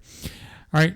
So if they don't want to take it, why the hell are you forcing it down the throats of many millions of Americans and saying it's okay? Good point. And then we got Pelosi, Nazi Pelosi. All right, I call her fucking Nazi Pelosi. Why? That's another career politician. How is she still in office, dude? She's a fucking idiot. How is that? How is she still in fucking office? I don't know. Here, going off topic, but this is. Have you ever saw the movie Idiocracy? I heard about it though. I've been wanting to see it, but I haven't seen it yet. The basis of that fucking movie is it shows, and it's almost true, and this is where we're going to, that you have a man and a woman. You know, they get together, you know, they go through school, they get out of school, they get married, but they don't want to have a family right away because they want to focus on their careers. Right. And they worry about their careers. Well, then the guy leaves the woman for somebody younger, and then she doesn't have any kids, and they don't have any kids together. Two intelligent people, you know, good people. Well, here, then you go back to redneck America. No offense to anybody out there. But you go to like the welfare system. You've got, no offense to the welfare system. I'm probably going to eat my own fucking words. But yeah, offend them. You got who gives a shit? You got these people that do nothing but fucking breed kids. Oh yeah, they live off the system. Living off the system. What happens when you get people that are stupid? Breeding with other stupid people, you get it creates a bunch of stupid fucking kids. And the stupid kids breed with the stupid kids, so eventually you go 100, 200 years in the future, you got a society full of a bunch of fucking idiots. Let me tell you what, you can coin this phrase too, as a matter of fact, that I'm about to tell you. I stated this on my one show the other day. I said, you know what, idiots used to be spread one to a village, now it seems like they're every fucking where. You know what I mean? You're right. You used to be able to find the one with the fucking dunce cap. Now everyone's wearing the fucking dunce cap. You used to have the one lazy eye. Oh, God. Fucking bad. I'm going to hell for this. I think we're both going to hell for it. Maybe that's why I'm being tortured now, right? Exactly. This shit ain't getting any better anytime soon because of that. It's a fucking Matrix. Which pill are you going to take? I don't know. I can't see him. Oh, shit. But anyway, Sarge. That's all right. But back to Trump. So anyhow, the rhinos were starting to attack him. So I started paying more attention to Trump. Right? It's funny how we get off on these tangents, but we always end up back on this topic. Yeah. That's a sign of genius, by the way. Well, I don't know if it is. I just said that. But it sounded good for the moment. Maybe that's the rum talking. Cap Morgan. Cap Morgan. I use this. I'll get back to that in a second. We'll be off on another fucking tangent. Let's go back to Trump. So anyhow, all these rhinos are all of a sudden attacking him, and it's not like it was one debate or two debates. It was every debate, and it just seemed like they centered all of their attention on Trump.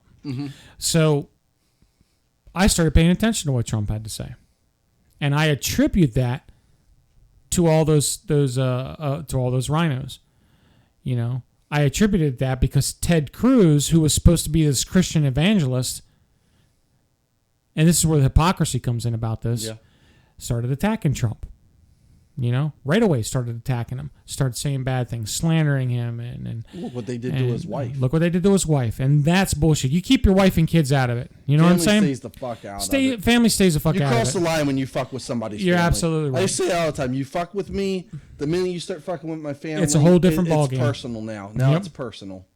You can sit here and debate me and call me an asshole, a dick, whatever the hell you want to call me. I'll take it and roll off my chest. You want to fight me, you want to do whatever, that's fine. But the minute you touch my family, the Hulk comes out. Yeah. And forget about it, because I guarantee you ain't going to win that fucking fight. But anyhow, I started paying attention more so to Trump. And I was like, you know what? The guy's not paying, the guy's not getting any money from any lobbyists. He's paying his way to the presidency by himself. He's putting his own money into it. He's hiring his own campaign manager, all outsiders. He's talking about draining the swamp. He's talking about building the wall.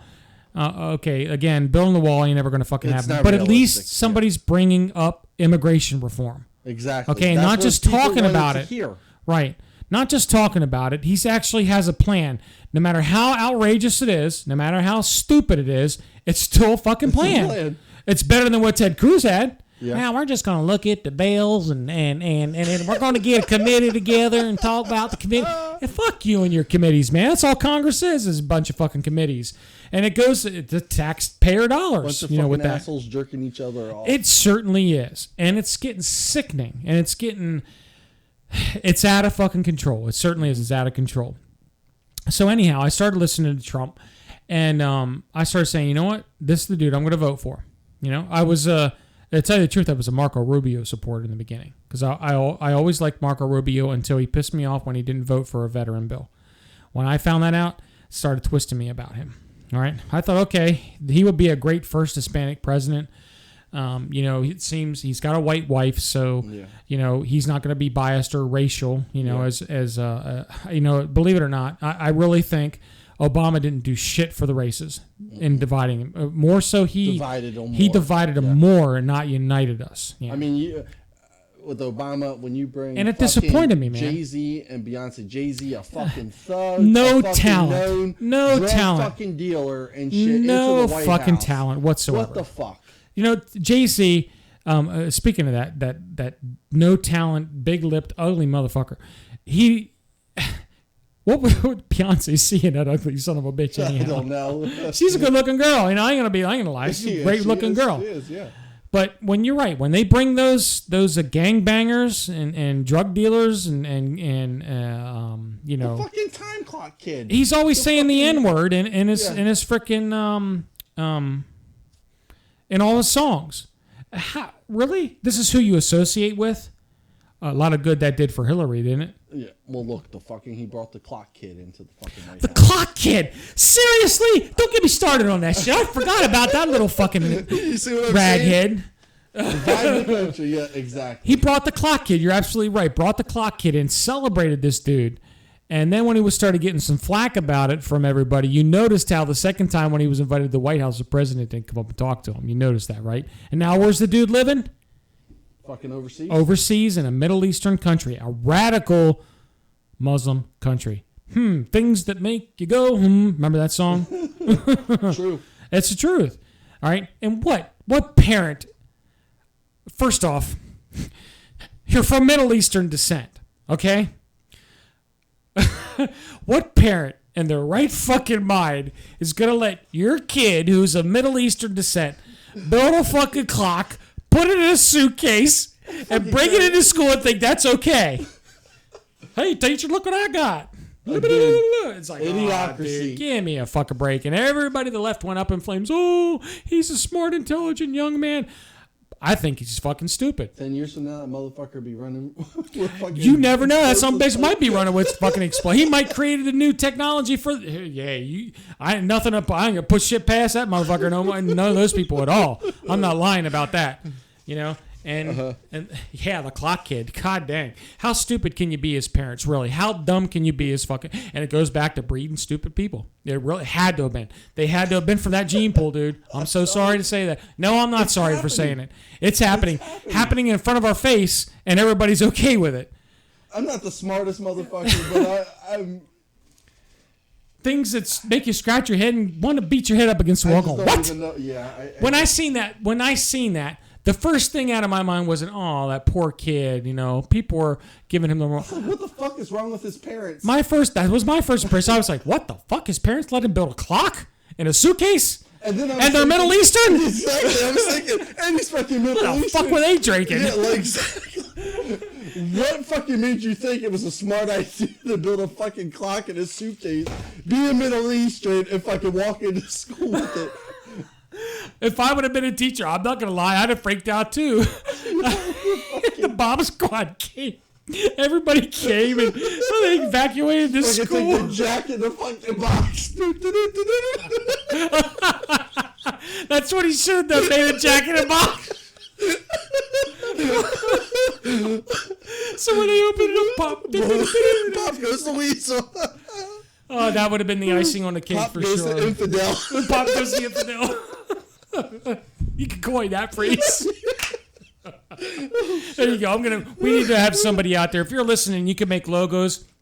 I tell you what, the first person that comes up makes me a logo and puts "Pop Goes the Infidel." I'm going to put that thing on a T-shirt, and I'm going to send you the first T-shirt for free. So send me an email at thewarroom123@gmail.com if you got a great idea, because I'll definitely put that up on the T-shirt. I'll make it for you, and I'll send it to you for free for sure. I'd love to have those. "Pop Goes the Infidel." That is classic, dude. That is classic. So, all right, roundabout back to Trump. So the guy's paying his own way through Congress, and I'm thinking maybe this is the guy that I want to be president, you know? Yeah. He doesn't speak very intelligently. All right, we all know that, okay? No disputing that. No disputing that. Even I'm a Republican, and I'm saying that. Yeah, me too. Okay? I'm saying it too. We already know he's a Twitter retard. It's like when he gets on Twitter, he turns into a fifth grader. You know, it's like, what? It makes you wonder if it's even him. Never mind. No, it's that him. was stupid. That was stupid. It was him. Yeah. I thought that at first, I had too. a blind moment there. A blind moment. I thought that at first. I was like, don't normally the press people handle their social media? Yeah. I was like, I'd fire that son of a bitch. and then I found out it was Trump. And I'm like, ooh. Come on, dude. Excuse me. So he gets into office. All right. He blows Hillary out of water. And then Hillary, now she's trying to make this big comeback. Yeah. Okay. And look, I'm going to tell you right now, Trump, he's only had 6 months in office. Now his approval rating's at 50% now, by the way, which isn't too bad. 50% is not bad. I think Obama was at 54% for his height. Yeah. All right. But for Trump, it's not that bad. Yeah. Right, considering he was sitting down in the low 40s for a very long time. And Hillary's trying to make a comeback again. Okay? Join the revolution. Hold on a second. What? What? You're a fucking gazillionaire? What? How can you even identify with any type of revolution for that matter? And she's preaching this join the revolution thing. Like she's the fucking leader of this new revolution. And don't even get me fucking started on her. It's like, seriously? And I bet you, mark my words, because she's thinking, third time's a charm. That's what she's thinking. She's thinking, oh, now that everybody's trying to impeach Trump and Trump's getting bad press, maybe I might run and try to run. They didn't fucking impeach fucking Willie when he was in office. No, actually, they did impeach him. They did impeach him. But see, the thing about impeachment is you can get impeached and not get kicked out of the presidency. Okay. Yeah. See, I was young then. Right. Yeah, impeachment doesn't necessarily mean that you get kicked out as being a president in the United States. I had my dumb moment right there. Yeah. So yeah. I always thought that when they got impeached that they got... Right. No. They can... All right, but most of the time, no. All right, it has to be for a really, really, really heinous offense for them to get kicked out of the presidency. But they'll still be known in history as an impeached president. Okay, but they don't necessarily have to be kicked out of office. Okay, right. So anyhow, man. Where were we? Okay. Just one thing though. Sure. When they get impeached like that though, are they eligible to rerun if they still no? Well, it wouldn't matter if don't quote me on because Bill was on his last term anyway. Yeah, right? Bill was on his last term when he got impeached, but I don't think you can run for office. Don't quote me on that. I have to do some research on that, but I'm pretty sure once you're impeached, you can't run for office. Maybe somebody out there knows for sure because if that was the case, Nixon would probably try to run.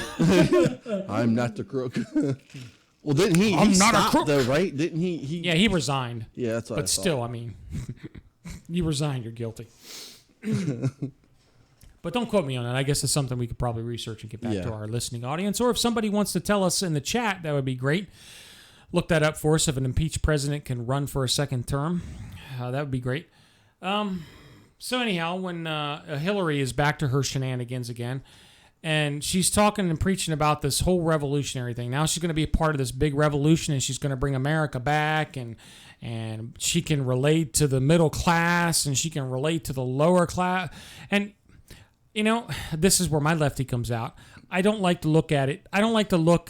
We look at things as lower class, middle class, and upper class. I think that's where we're wrong. Okay? And I guess you really can't look at it in any other circumstances without being biased, you know? You can't, but there is no fucking middle class anymore. There's not. It's going away. You're either low or you're you're high. high. Yeah. Yeah. And even some of the high people were getting taxed out the yin-yang, you know? But anyhow, she's trying to make a comeback, and she was the first to admit, and they brought this big Russian leak bullshit up. You know, Comey came in and did his testification. He came in and testified, which I thought was a dog and pony show because the liberal left had a fucking field day with him. And these motherfuckers can't make up their goddamn mind whether they like him 1 minute or they don't like him. I was thinking the same thing. Weren't You know what they I mean? fucking against him when it was coming after Hillary, and now they're with him when it's going against? Here's an idea. I'm going to throw this out here. Say that President Trump gets impeached. Mm-hmm. Okay, so that he gets impeached, that he has to leave office. So Mike Pence becomes president. Oh God! Okay, now listen, Mike Pence can pardon Trump, right? So Trump can run for another term and invite invite Pence back to be vice president again. You know what I mean? Look at that shit up. Yeah, as I thought, that'd be some crazy. I'd really confuse the fucking left, wouldn't it? They'd be like, "Oh, hold on a second." You know, that's like saying, Trump should put solar panels on the wall, right? That would really confuse the left because now, what do you say? Oh, we don't like the wall. We're just collecting there's natural sunlight coming. But we like the solar panels. You can confuse them so much. I mean, because every argument that I've been in with now, except for Rich, I got to give credit where credit is due. Rich is probably the only liberal that I've had come in contact with, and even then, sometimes he'll come to the plate. And he won't have a lot of facts, or else he'll use his facts from somewhere else. And when I try to debate liberals, I try to have my shit straight.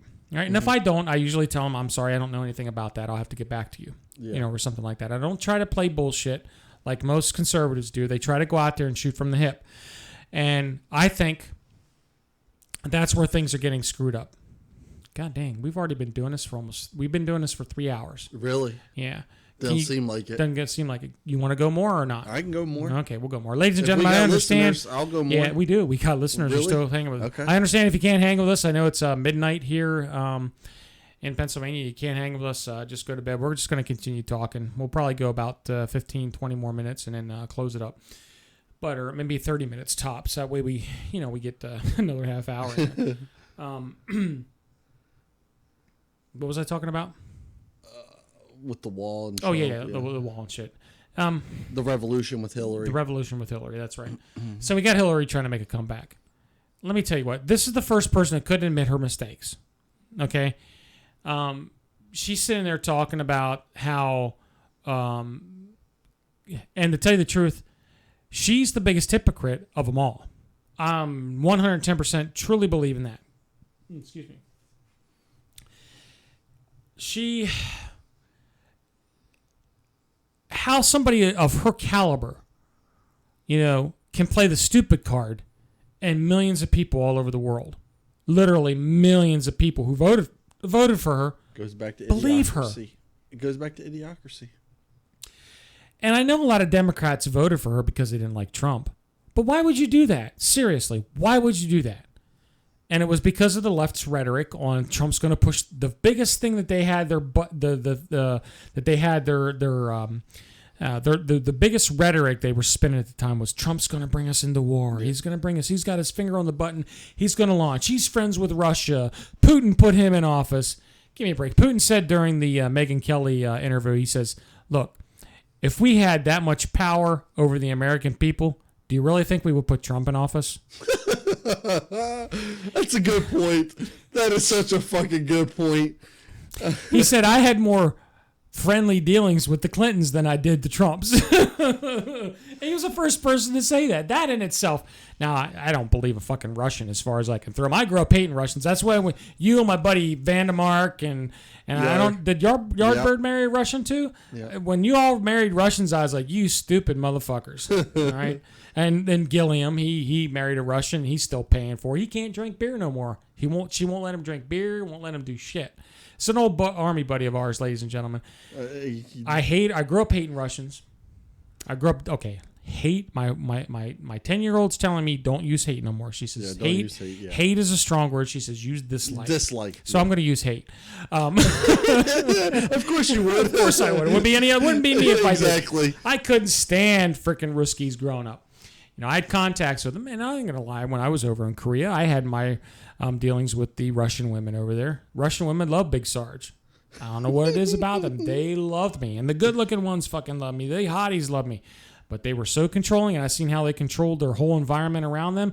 I said, there ain't a goddamn Russian woman. I don't care how beautiful she is, how hot she is, she will ever fucking marry me. Not a chance in the world. I'll give you that. So I end up marrying an Albanian. They can be very, very controlling. Yeah, you were married to one, Holy shit, dude. This is why I'm not married. That's why you're not married to a smart man there. I think that's probably why Vandemark didn't show up this weekend. But we won't go into that. Did I just say that on live air? Oh, sorry, not. He pissed me off. He's a real good friend of ours. He was supposed to come up here. We were supposed to have this reunion, and I was actually going to do a three-way. I'm like, going to do a three-way tonight here on Big Sarge and HOOAH Radio. HOOAH. By the way, joke time. What does a gay horse eat? Hey. All right, there's a cute. Yeah, no, I want to call it cute. I'm going to get a lot of shit for that too.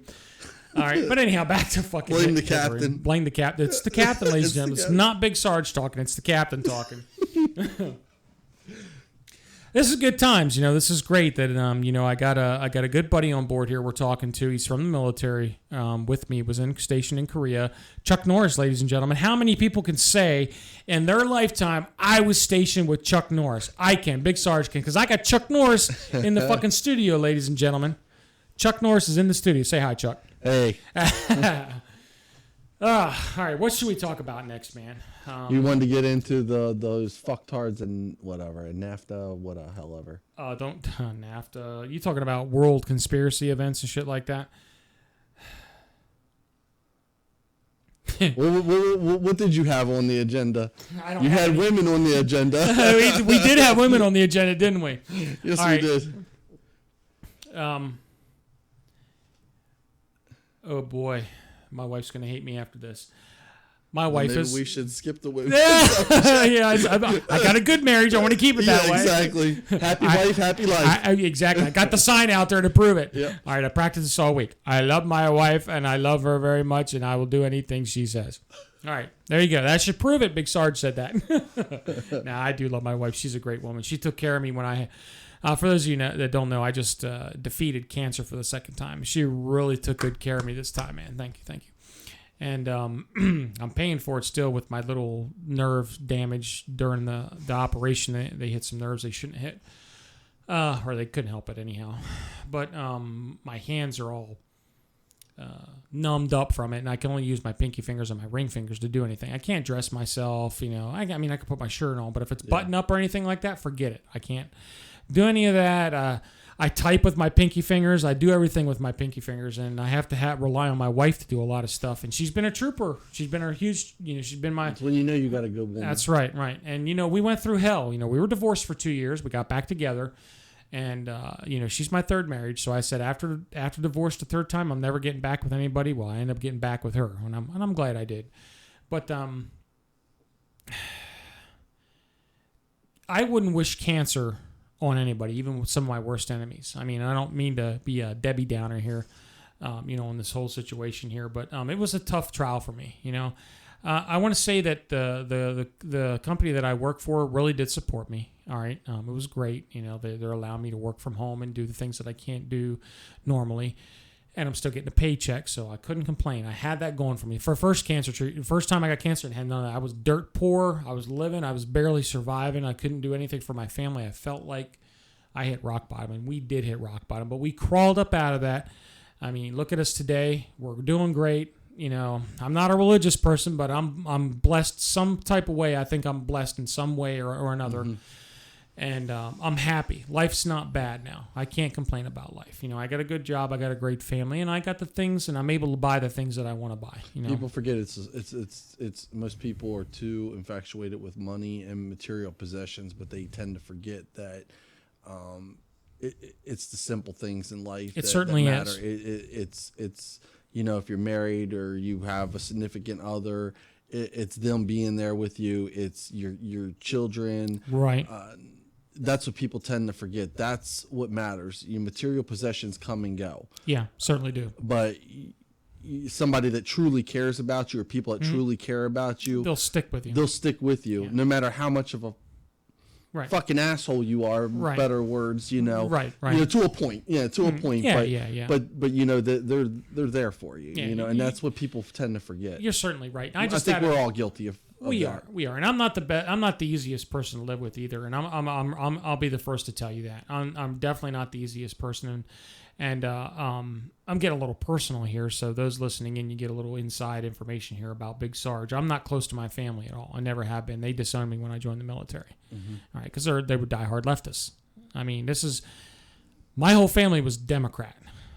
Born and bred. My grandfather was Democrat. Loved Jimmy Carter. Thought he was the greatest thing since clean underwear. The whole 9 yards.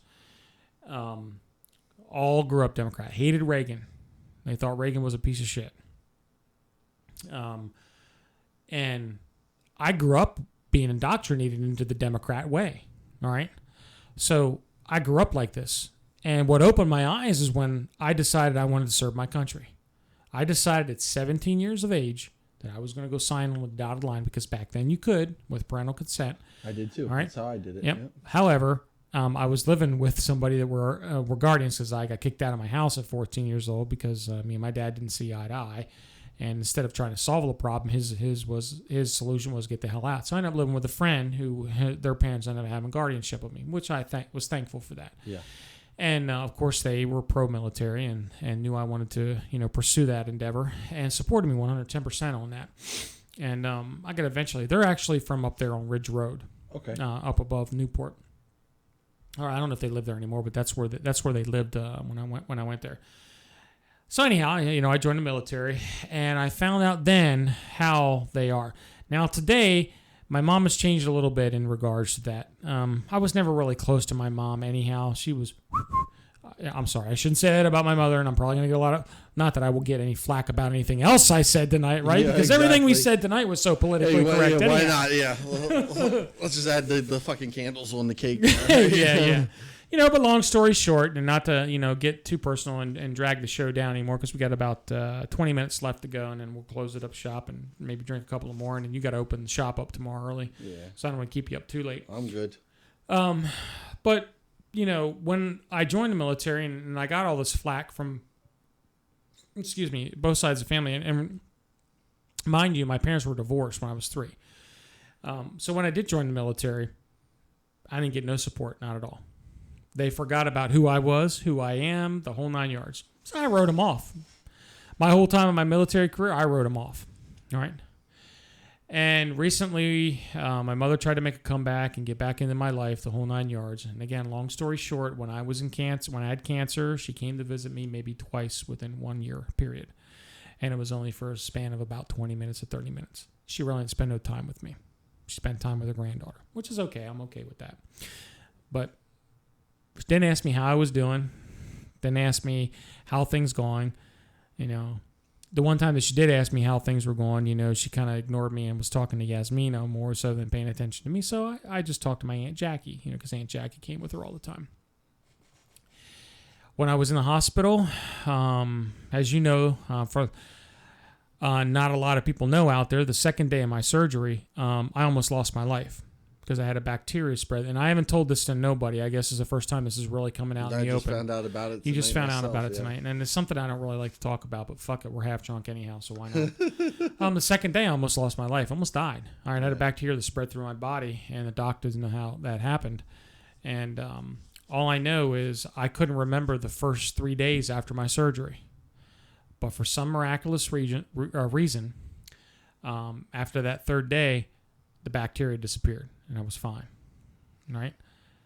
Don't know if it was an act of whatever. It was a miracle, whatever. I just know that I woke up, and I didn't remember 4 days out of my life. And the doc came up to my wife, and I remember when she told me this. She's like, and I'm thinking I'm coming. Now, granted, at this point, I'm thinking I'm coming out of surgery. So I'm like, oh, how'd surgery go? And Shaw looked at me. She goes, you realize it's 4 days after your surgery. I'm like, what? Nah. And I thought she was bullshitting me, trying to play games with me, trying to cheer me up, making a joke, you know. And she told me the whole story and everything. I was like, holy shit. She goes, yeah, Doc came to me, and he said he wanted to give me a heads up to make preparations to get your final stuff in order because he didn't think you were going to pull out of it. So they put you back on a ventilator. They had this thing in my nose, went down, into my stomach, the whole 9 yards. And then a couple days later, everything got good, and they pulled the tube out of me, and I was back on my feet in 10 days. And I actually got out of there earlier because most people that have that surgery stay in there for 3 to 6 weeks. I got out in 10 days, well, 12 days. I got out in 12 days. That's good. Yeah, so I got out a week and a half early, a week and a couple of days early. So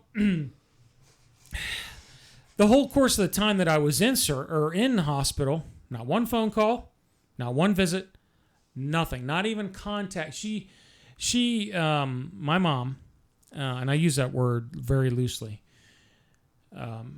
contacted Shaha one time via Facebook. How's he doing? That was it.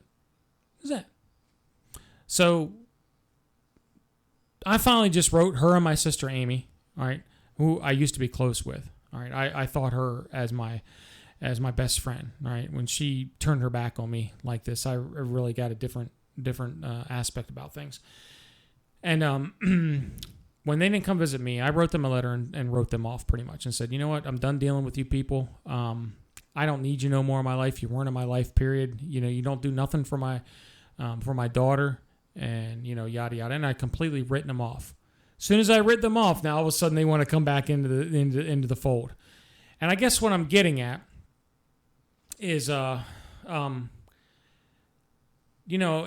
you are listening into HOOAH Radio and you do have a family member or a friend you haven't seen in years, kind of stay in contact with them because anything can fucking happen. Really, it can. Yeah. It kind of freaked me out when my wife told me that after the fourth day. She kind of told me that shit, and I was like, really? That happened? I can't believe that happened. That would freak anybody out. Yeah, and especially when you can't remember anything. It made me have a whole new outlook on things. And I said, you know what? I'm not going to let nothing bother me too much anymore. I'll let it roll off my chest. I have my days where I'm frustrated because of this, obviously. Any man that can't dress himself up is going to have bad days. Now, this is supposed to heal within 6 months to a year. So hopefully the 6 months will come before the year will come. I've told you my story. I mean, it happens. Right, and I'll get back on my feet. That's right, you had nerve damage too. And, I'll get back on my feet and I'll be able to drive my Charger again and things will be great and wonderful. And who knows, maybe here in the near future you might see me running for office. I've been thinking long and hard about running for office. You know what I'm saying? Not for president. Who knows? You might ever see Big Sarge up there in president. Would you vote for me there, Jake Harding? I got a lot of liberal friends out there. And like we were saying about Rich, he came on the show. He was very factual. I actually liked him. And he was one of the few liberals that I love to debate against because he didn't get emotional. Yeah. He actually was factual. Yeah. All right? He can hold his own. He can hold his own. And you know what really impressed me? He held his own against 5 other conservatives in the room. He was telling me about that because that you just go back and listen to the show. The show's on archive. I'll have to do that because I know the night I tried to, I was having issues with my computer, so I couldn't even get on. Yeah. Yeah, that was a great show. It really was. And he did a great job. He did a wonderful job. to make sure my wife didn't text me. She's not home yet, so she's probably she went out to her friend's house tonight to hang out. All right, so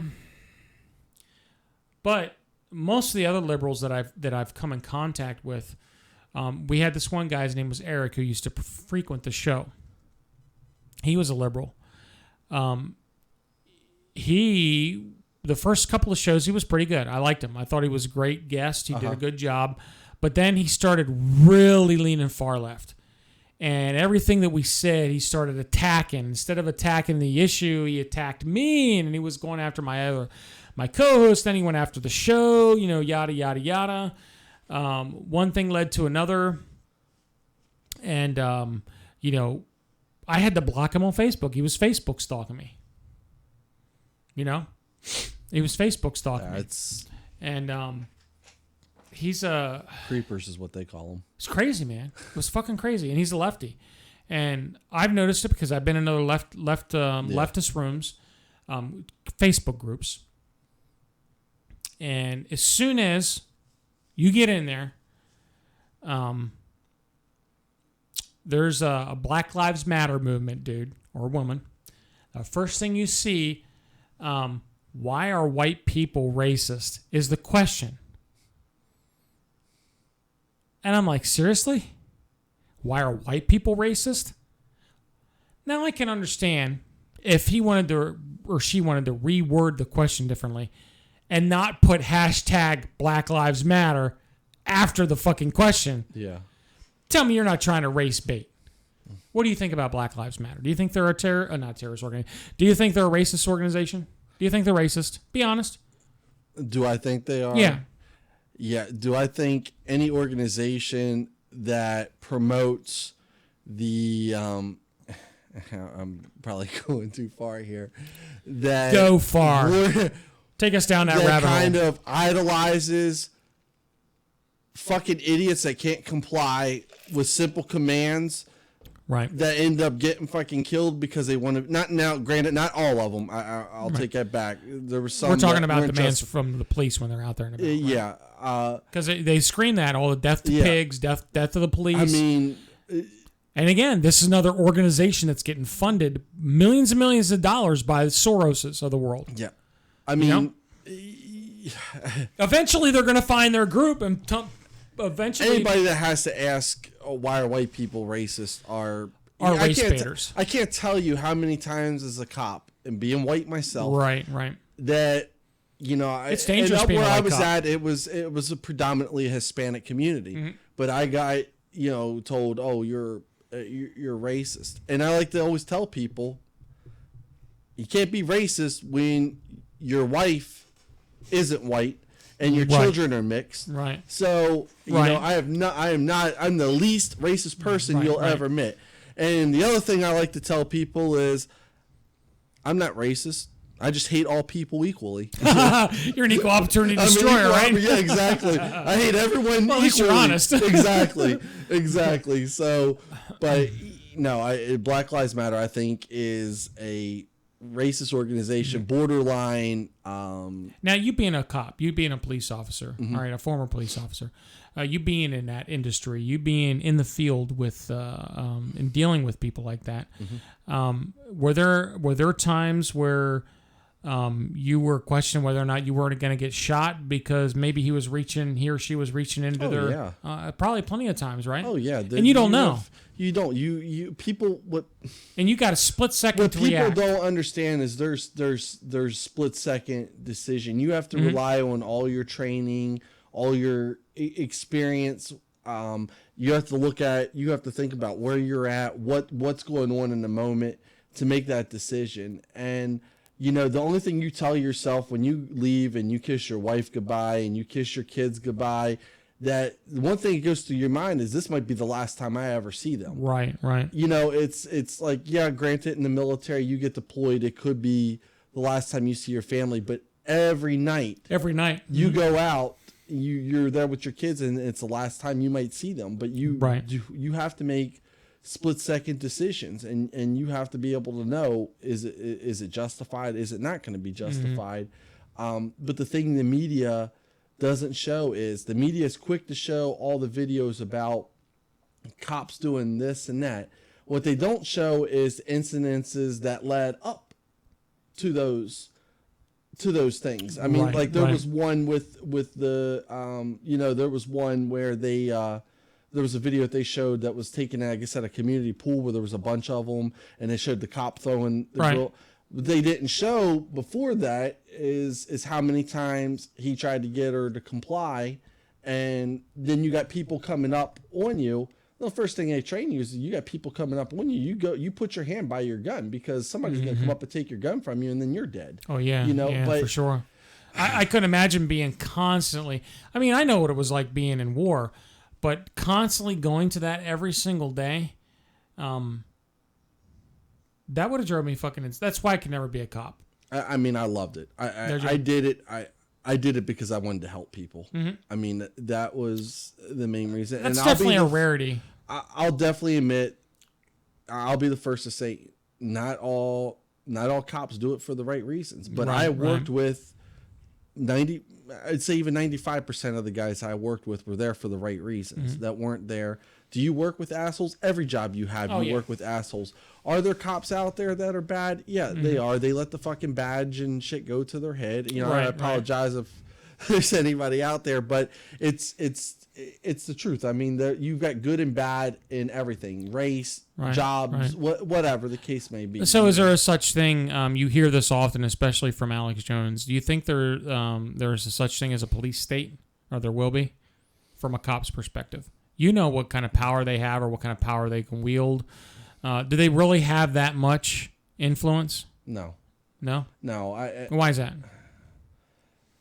Because you hear it all the time. Yeah. One thing is that police abide by the laws just like everyone else has to, and we're held accountable for the same thing. I mean, if you kill somebody and you're not justified to do so, you're going to pay the piper for it. Right. You know, you're going to be held accountable for your actions. Mm-hmm. I mean, there's too many cops that have, as I said, like, I guess common sense probably ain't the word, but aren't ever going to let it come to that point. There's not going to be a state where the police are in control of everything. Police will do what they're trained to do, what the law says they can do. Right. I mean, if you're going to a police state, then you might as well say it's going to be martial law because it's going to be the military, not the police. Yeah. You know, I mean, it's never going to. I don't ever see it getting that way. I think with the times are going, there needs to be better education, more training. Maybe more community involvement between. Do you think the community involvement will solve a lot of the problems between the police and the black community, so to speak? Because it really, you don't see anybody else really marching out on the streets, and I'm just going to use Black Lives Matter, movement as a prime example of that. I think what people fail to realize is that a lot of police departments bigger departments do have like community services divisions and stuff where those cops are just assigned to communities, and their job is to go out there and interact with with the people in the community to build rapport with them. There you go. You know, there's programs for kids, the Explore program, which is like Boy Scouts, but it's for for kids that want to become cops or drive cop cars around it. No. But sorry. I just there's a lot of good that the force does. Yeah, there's a lot of good. I don't see anything. So all this bullshit that Black Lives Matter is trying to portray out there is basically bullshit. I mean, it happens in small percentage. It's small percentage. If they go back and do their statistics, there are more cops killed than there are. I mean, go back and look at. There's more white people killed per capita by police than there is black people. When they look at it too, though, I mean. But you don't see us going out in the streets. Yeah, unless you're with Black Lives, right? There's statistics too that show that there's more black on black death than there is anything. Yeah, for sure. And that's what pisses me off about these radical groups like this. They're getting millions and millions of dollars funded from like the Soroses and Rockefellers, like we said before, and they're not putting it back in their communities. They're not doing anything to police their own communities. And I think that's where it needs to start at. Cops can only do so much. The police force can only do so much. You got to take charge of your own. You got community leaders. You got city council members. Start holding them accountable, you know? what groups go out there and riot their neighborhoods that they live in, the people, the shop owners that they fucking buy their stuff from. Mm-hmm. Who goes and does that? Who goes and sets these buildings on fire? They talk about they live in such bad areas. They get nice shit in there, and then they go and they destroy it. And then they want to bitch because the businesses don't want to come back there. Would you want to fucking put your business back in there? That's a risk. It's a risk I'm not willing to take again. It's a high insurance risk too. The insurance company ain't going to insure the business. Definitely not. No. Yep. And it's funny you should say something about that, because that's the same way here in Harrisburg. The current mayor is only building one part of the town up and not taking care of the other parts of the town, which happen to be the blighted regions of Harrisburg, and they're paying the price for it. Crime's continually skyrocketing, and the devaluation of property, because it's expanding because of crime, is happening, right? But not in that one Midtown section where he happens to own a bookstore at. That's getting taken care of. And a lot of people are bringing that question up, raising that question up just in the Harrisburg area. I'm just talking about Harrisburg now, and are saying, look, this isn't right. This isn't the way it's supposed to be. You're supposed to be taking care of all your constituents, and not just a select few. So yeah, I definitely could see where you're coming from a police perspective on that. I mean, I've saw, like, in my hometown where I grew up at, in Maryland. I grew up in Frederick, Maryland. I saw that that's changed over the years. And one thing I noticed is that when I was growing up, there were areas where the projects existed at. They're gone. Mm-hmm. They're gone. They did a thing where to improve the area where they ended up moving them. And I guess in a way it's kind of smart how they did it, is they moved all of them to an area where they could heavily police it, where they could focus. So it's not a location here, location here. Mm-hmm. They controlled it all into an area where they could put plenty of police presence there to control everything, and then it helped them to re-clean and rebuild the area. Rebuild the area. Wow. Well, you got about 5 minutes left. I'm going to ask you one more question, sure, and then we're going to close this up from a cop's perspective.